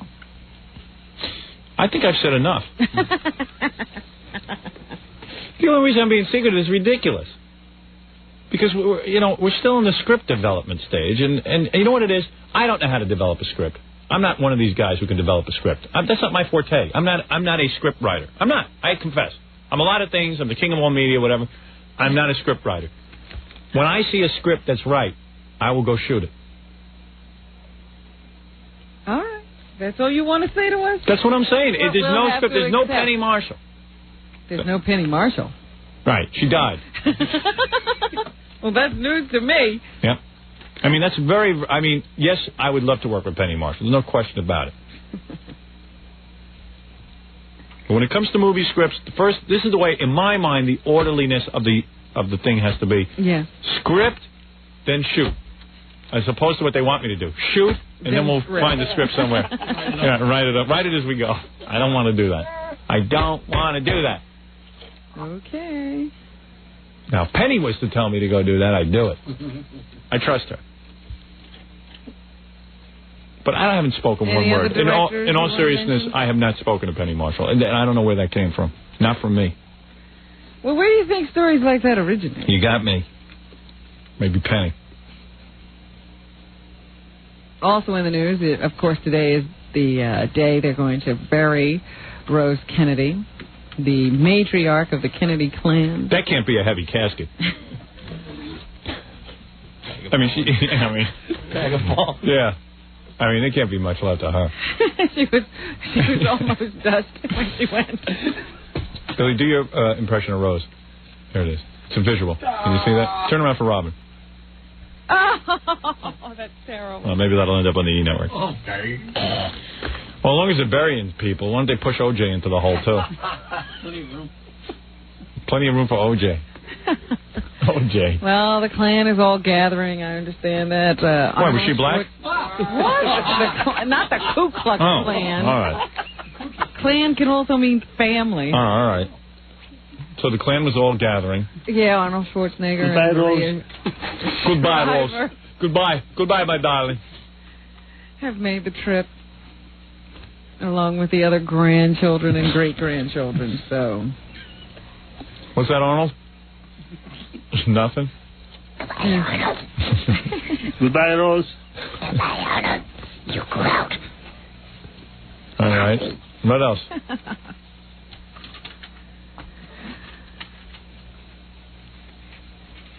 Rose is gone, huh? Old coat.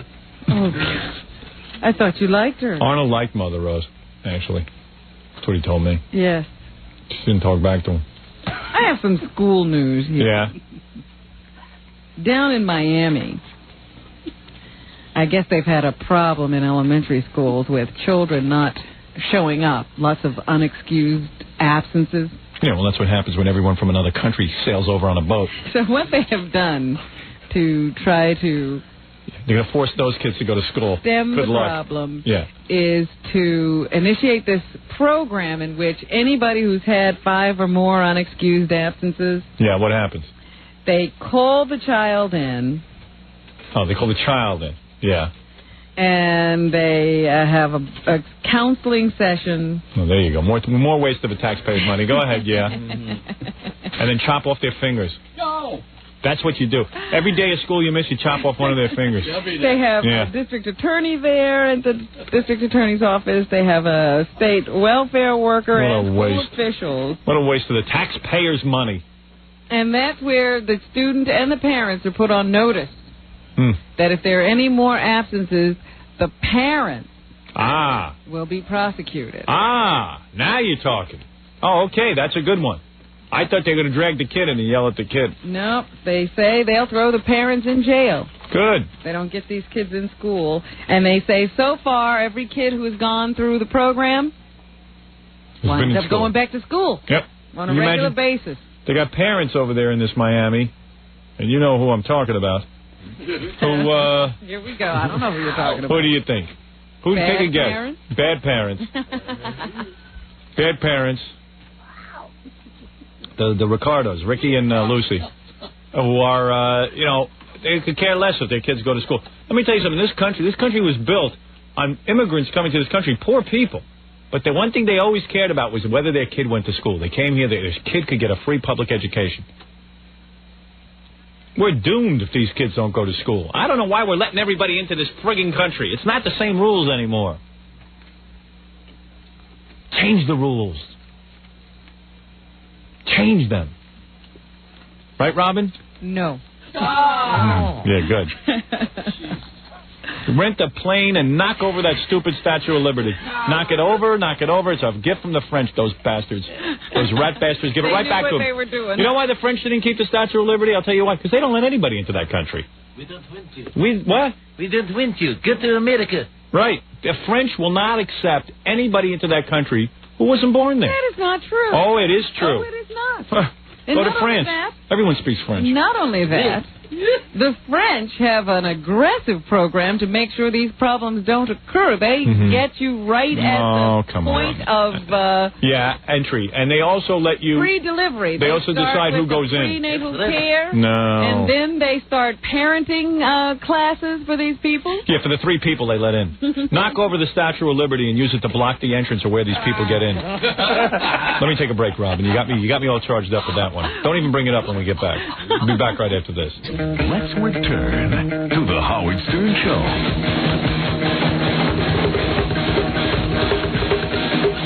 All right, we're doing the news.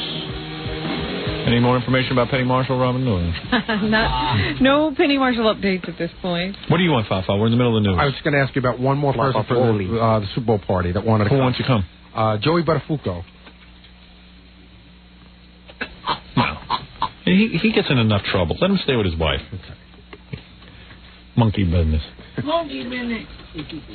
Yeah, What, he called you? Maybe Yeah, he did. Stay at Mary Jo's side. I like a nice mellow party. Mary Jo can come. Get her in a thong. Then we'll have some fun. Hey now. Hey now. Hey now. Hey now. Hey now. Right, don't you agree, Robin? I agree with you 100%. There's a guy he needs to keep a low profile. If anybody doesn't need a Super Bowl party. It's Joe Buttafuoco. Yeah. Last time he had a Super Bowl party going in. I think his life was a Super Bowl party. Yeah. And that's where he got in trouble. Yeah, he don't need Super Bowl party. The rest of us can handle Super Bowl party. I don't know. Hey now. Right. You know, if Mary Jo started arguing that Joey didn't need to be at a Super Bowl party, you'd be on her side. Right. Let me hear from Mary Jo. See if she wants Joe at the Super Bowl party. We'll end up in prison. Hey now. All right, Robin, where were we? Back to school news. Police in Redlands, California say an 8th grade student shot and wounded a parochial school principal and then killed himself. Hey now. They say they got a call that the principal had been shot and wounded in an unprovoked attack by the student, who then fled from the area where the shooting occurred, and he took his own life. Wow. Now, what's a kid doing something like that? 8th grade, what's he, 15, 14? I didn't do that till my senior year. So horrible. Hey now. Hey now. You know, we understand it when postal workers do things like this. Yeah. I like that hey now. Hey now. Hey now. Not a child. The now goes on for like, hey now. Now. Hey now. Oh. That's what makes it special. Hey now. Oh. Hey now. And what do you think of this? The mother of a Seattle public school student who was strip searched by a teacher who suspected him of stealing says the fact that the district is willing to pay damages isn't enough. She doesn't want this to happen to any other student. It happened back on May 20th of 1993 when a female teacher ordered her son to strip. She suspected him of taking $5 from another student. Oh, was she sexy, the teacher? I don't know, but she didn't find any money. Mr. Stern, I want to speak to you after school. Yes, teacher. And the boy didn't want to go back to school after having gone through this. Yes, Mrs. Weinstock. I had this teacher, Mrs. Weinstock. She was she wasn't even the teacher. She was like I guess she was like a grad student who comes in and teaches for the year. Like a student teacher? Like a student teacher. Oh, my God, what a piece of ass. I'm not I mean, I couldn't even concentrate. She used to wear, like, blouses that you could almost see through her bra. And, holy mackerel, it was like a penthouse pet coming and teaching you every day. Mrs. Weinstock.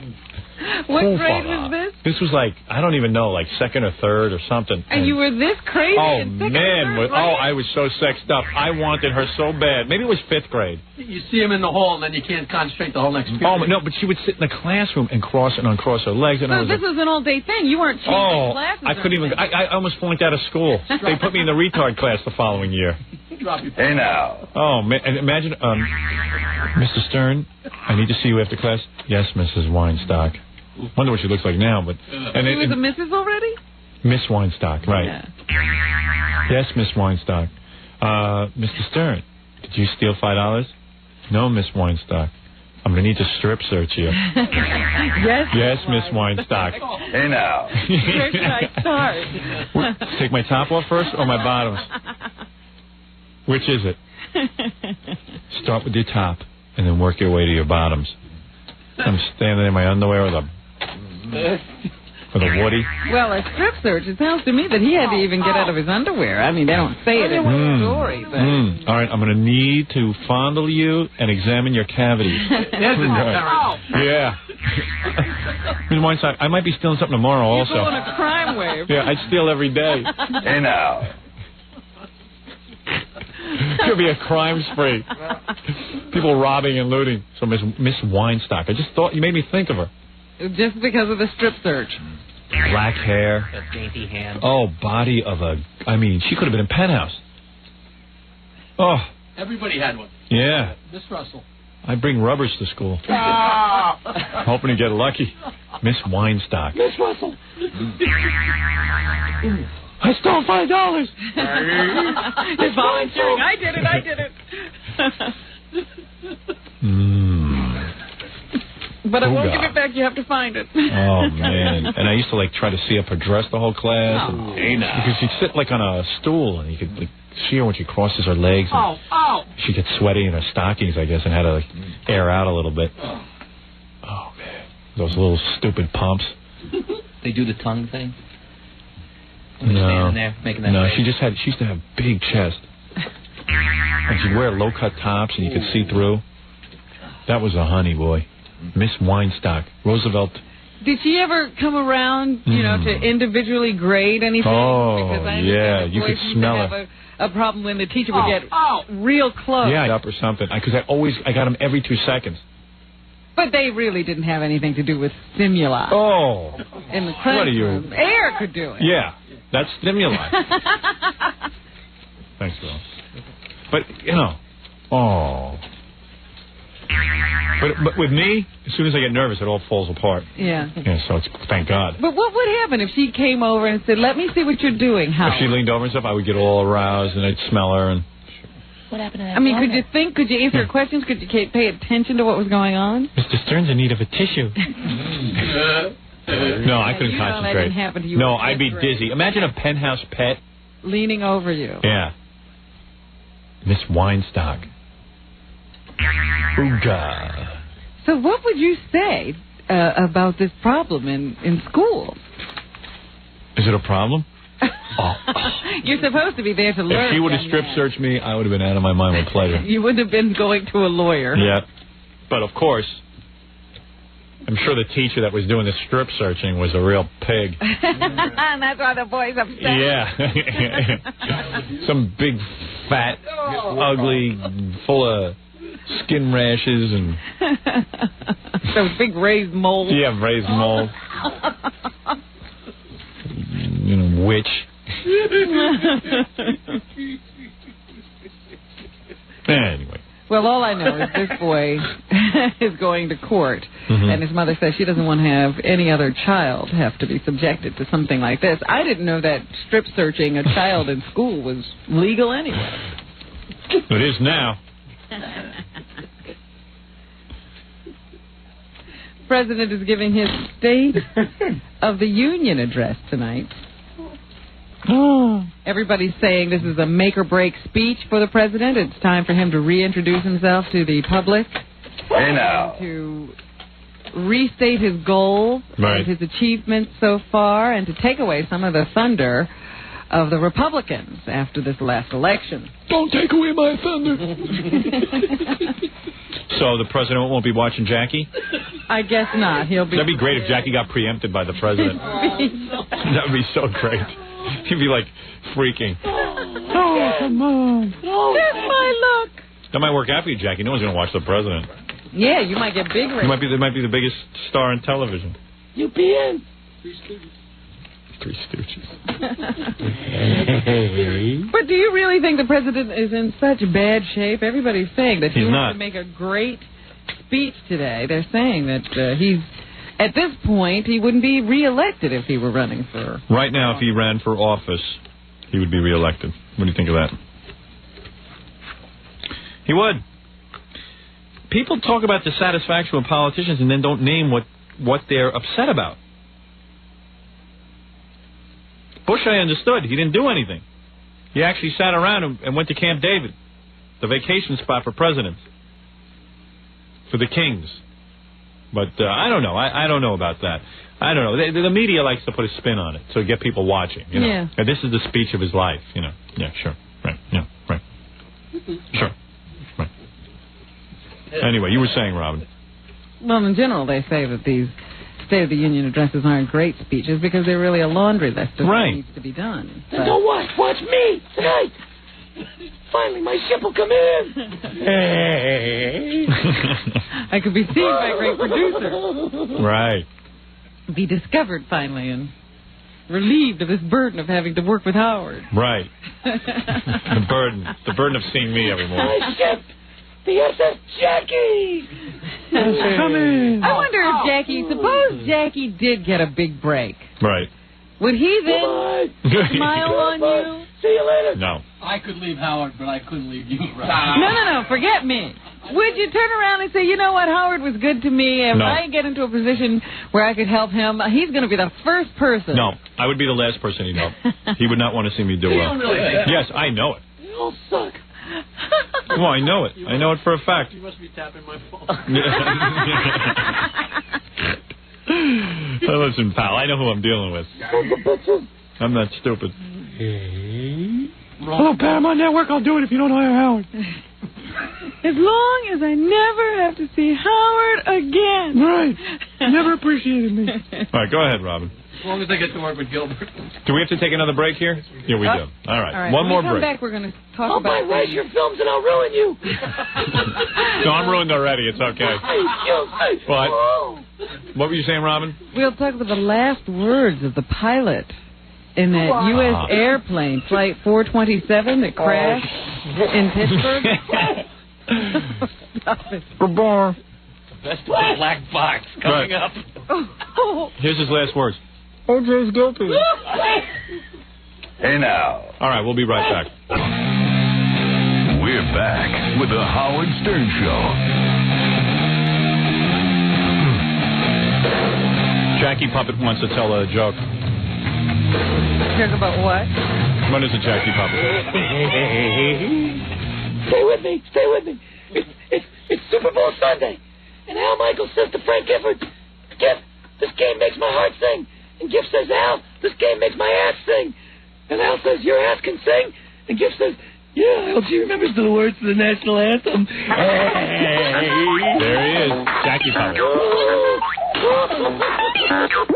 What's 12 inches long and white? What? Nothing.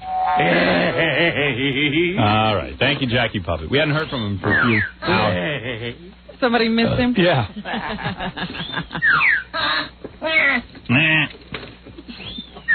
I just realized something we should do on TV. What? Every day, I sit here and gulp down my food during the commercials at an alarming speed, at an amazing speed. I was thinking they probably have it all on tape. Sure, I'm sure they're back there watching you. Yeah, they watch me eat, and I don't care. I let them watch, and it's not a pretty sight. But what we ought to do is take all of my eating videos, and within even within a 1 minute period, you sit there and count how many gulps I take in a 1 minute period, or we How speed long it up. does it take you to finish Not long. one of those tins? Yeah, I don't know. Tin of food? Yeah. I could knock one off in 6 minutes, I think.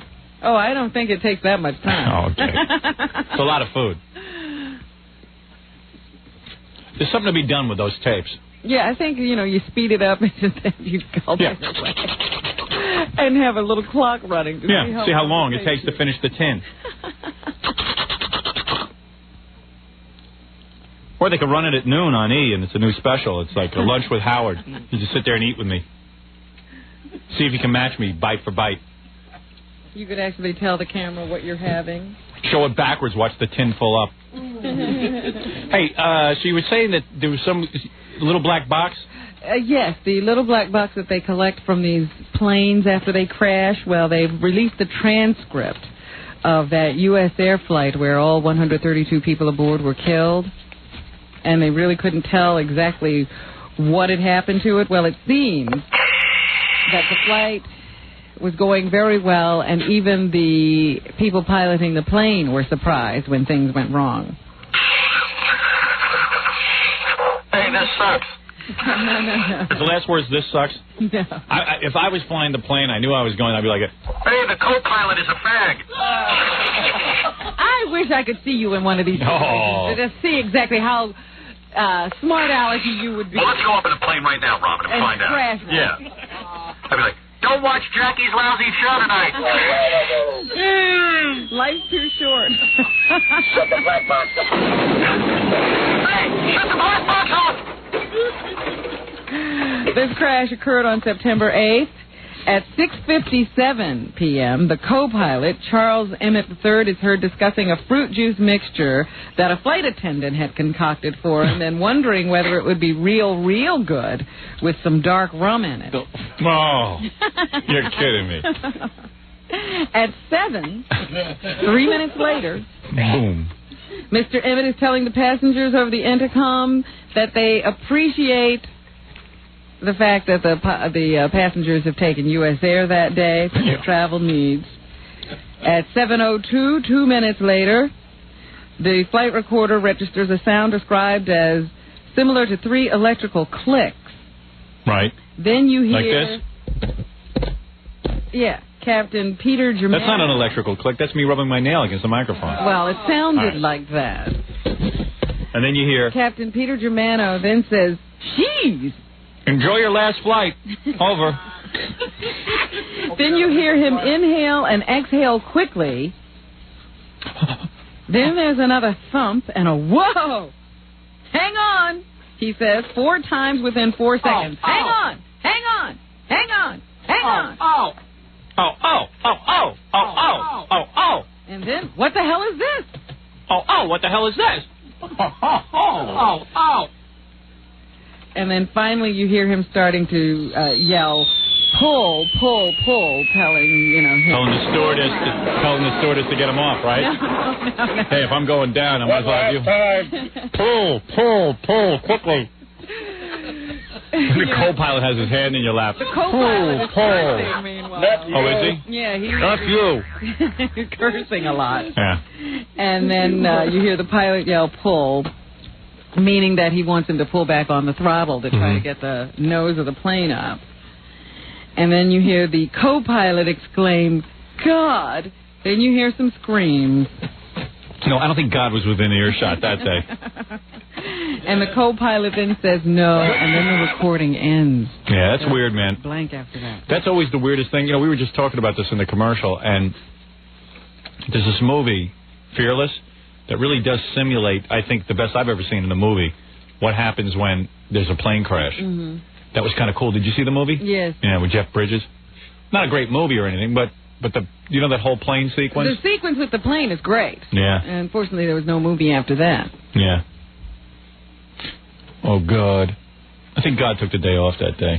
Yeah. But it's nice to know that people do return to religion. Oh, in a minute. I'll be up there. Oh, our Father art in heaven. At least they're thinking about God. Right. Well, you're going to go meet him, hopefully. It's a good time to start thinking about him. So, what a frightening, I can't. Are you conscious? Listen to that, too. Are you conscious? Well, he was certainly conscious. He was trying to upright that plane. No, but what point? point? The very last minute. Because someone once told me if you're in a plane crash, they try to make it sound good, like you lose consciousness at some point. No. I probably That's told bull? you that, and that is bull. Oh, so you were lying to me to get me on the plane. No, what I'm saying is if you survive, you won't remember how bad it was. Right. You won't have any recollection of those minutes before. Probably, maybe not even a day before. You might not remember being on the plane. Yeah. Be like Fred. He don't remember us every day when we walk in here. What? Every day's new to Fred. Right. It must be a wonderful way to live. Every day's an airline crash to Fred. Oh, my God. You think people making their pants as it's going down? I think so. And then the plane doesn't crash? Oh. Best bowel movement of my life. It has to come 2 seconds before I die. For the passengers, because there's really nothing for them to do but sit there and roll with the plane. Yeah. At least the pilot has things he can do. Yeah, he could almost try to control his fate. Yeah. Oh, my God. Any of that dark rum concoction left?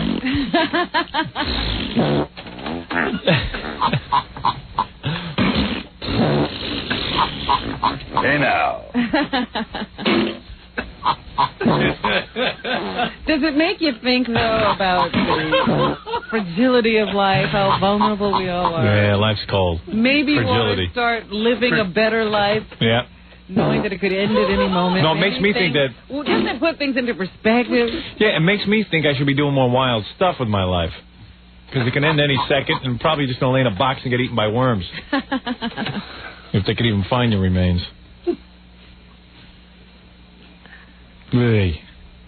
Anyway, go ahead. What else is in the news? Anything? Paul McCartney had some secret meeting with Yoko Ono, according to Inside New York. They were getting together to listen to some tapes of John Lennon, of his unreleased music, in hopes that maybe the surviving Beatles could get together and make a new Beatles album. Must be fun sitting in a room with her when you had all those feelings about her. And all of a sudden you're pals. You got to deal with her on Beatles business. Paul McCartney. Well, you don't mind dealing with John, even if you don't get along. It's like, at least he's another artist. Yeah. You got to deal with Yoko now. Now she's a Beatle. Paul, you listen to these records. You see you could make something out of this and then pay me a lot of money. Don't you think she would want to be in on the production and everything? Yeah. You don't get rid of her after she sits and listens to the music with you. No, You she's got in to on take it. her into the recording studio. Beetle, I must be there to protect John's imagery in the meeting, in the music. I must be part of it. Me name producer. Me name producer. You fill in blanks. Right. You be there just to guide me. I'm here in John's interest. Hey, that must have been a pleasant meeting. Yeah. Yes, John would have wanted it this way. Yeah, They sure. must sing on album. Yeah. Me get one track, at least. We negotiate. You know what? Just keep your stupid tapes.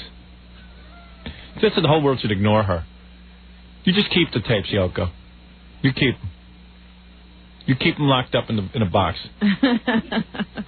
Nobody wants to hear Yeah. or see. But he's meeting with her. So Yep. they're thinking of putting together another song. Good. First new Beatles song in quite some time.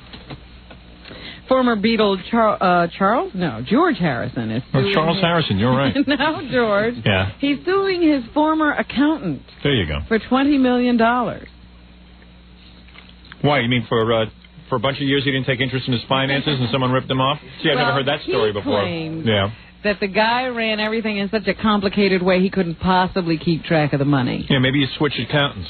And thereby managed to support himself in an elaborate jet-set manner at George's expense. Right. George hired the guy. Shortly after meeting him, he was introduced by the late actor Peter Sellers. Yeah, that's who you want to get an accountant from. Peter Sellers. Yeah, another nutty guy. Dr. Strangelove. So he hired this guy, I suppose, after meeting him through Peter. And then he started this movie company to produce movies by the Monty Python Flying Circus. Right. And how many of those were there? But the guy was running around having a good life, and now George says he took my $20 million. Wow. He wanted it back.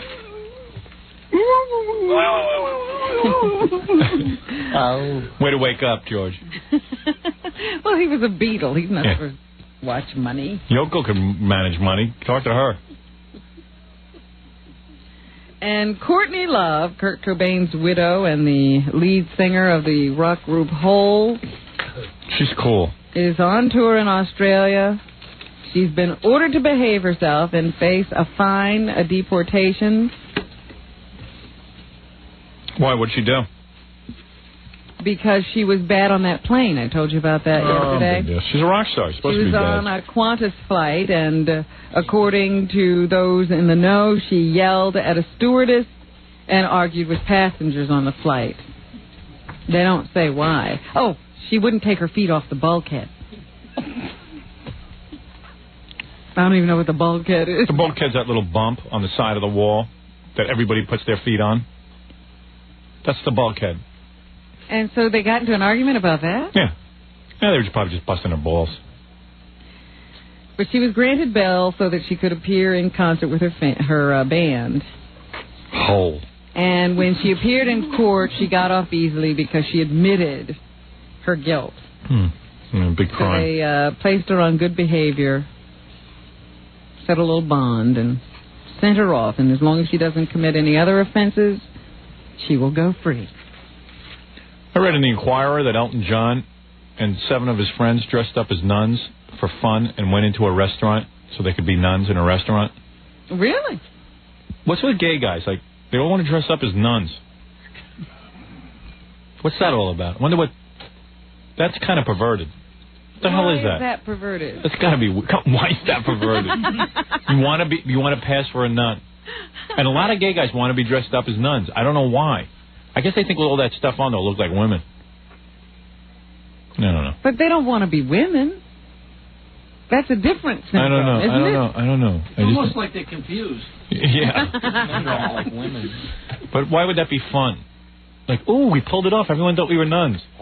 Like, why would that be exciting to you? Anyway, okay. You're asking questions that can't be answered. Oh, my. Let's ask Ralph. He's the closest to being gay without actually being gay. He might Haven't know the you answer. ever done anything like that? Nope. No, I haven't. Wanted to pretend to be someone A else? nun? No, I didn't No. say a nun. No. I never wanted to pretend to be a woman in public. No. Never happened. Not once. Someone else. I didn't say a woman No, either. never happened. And it's never going to happen. You haven't said, in order to go pick up women, I would do anything. No. Come on. Get off that line. All right, what else do we have? Finally, Kathy Lee and Frank Gifford Yeah. want everyone to know that they did not stop Barbra Streisand from singing the national anthem at the Super Bowl this Sunday. Sure. They say that the incident never occurred. It was all started by some promoter who wanted to do something with Streisand in conjunction with the Super Bowl, but Streisand's people never agreed or ever approached the people of the Super Bowl about performing the national anthem. Kathy Lee was offered the gig, and she took it, and now she says that people are just trying to give her a hard time over some fantasy, and that if Barbra Streisand had wanted to sing, she would have stepped aside. I guess she's sticking up for a fellow Jewess.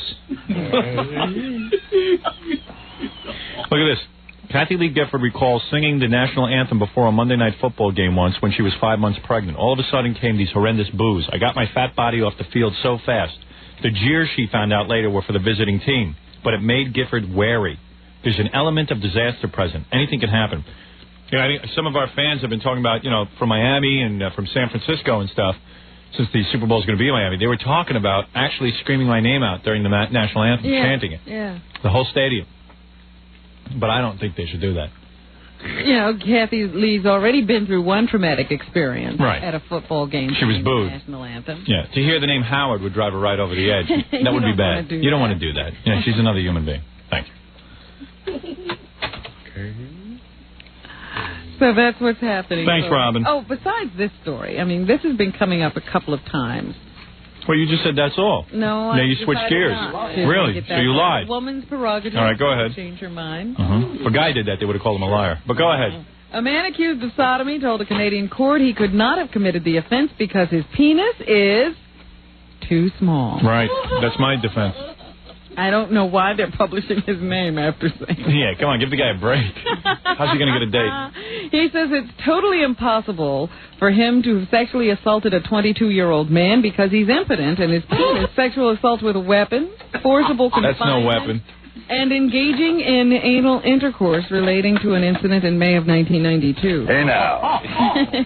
He told jurors he had never had an erection.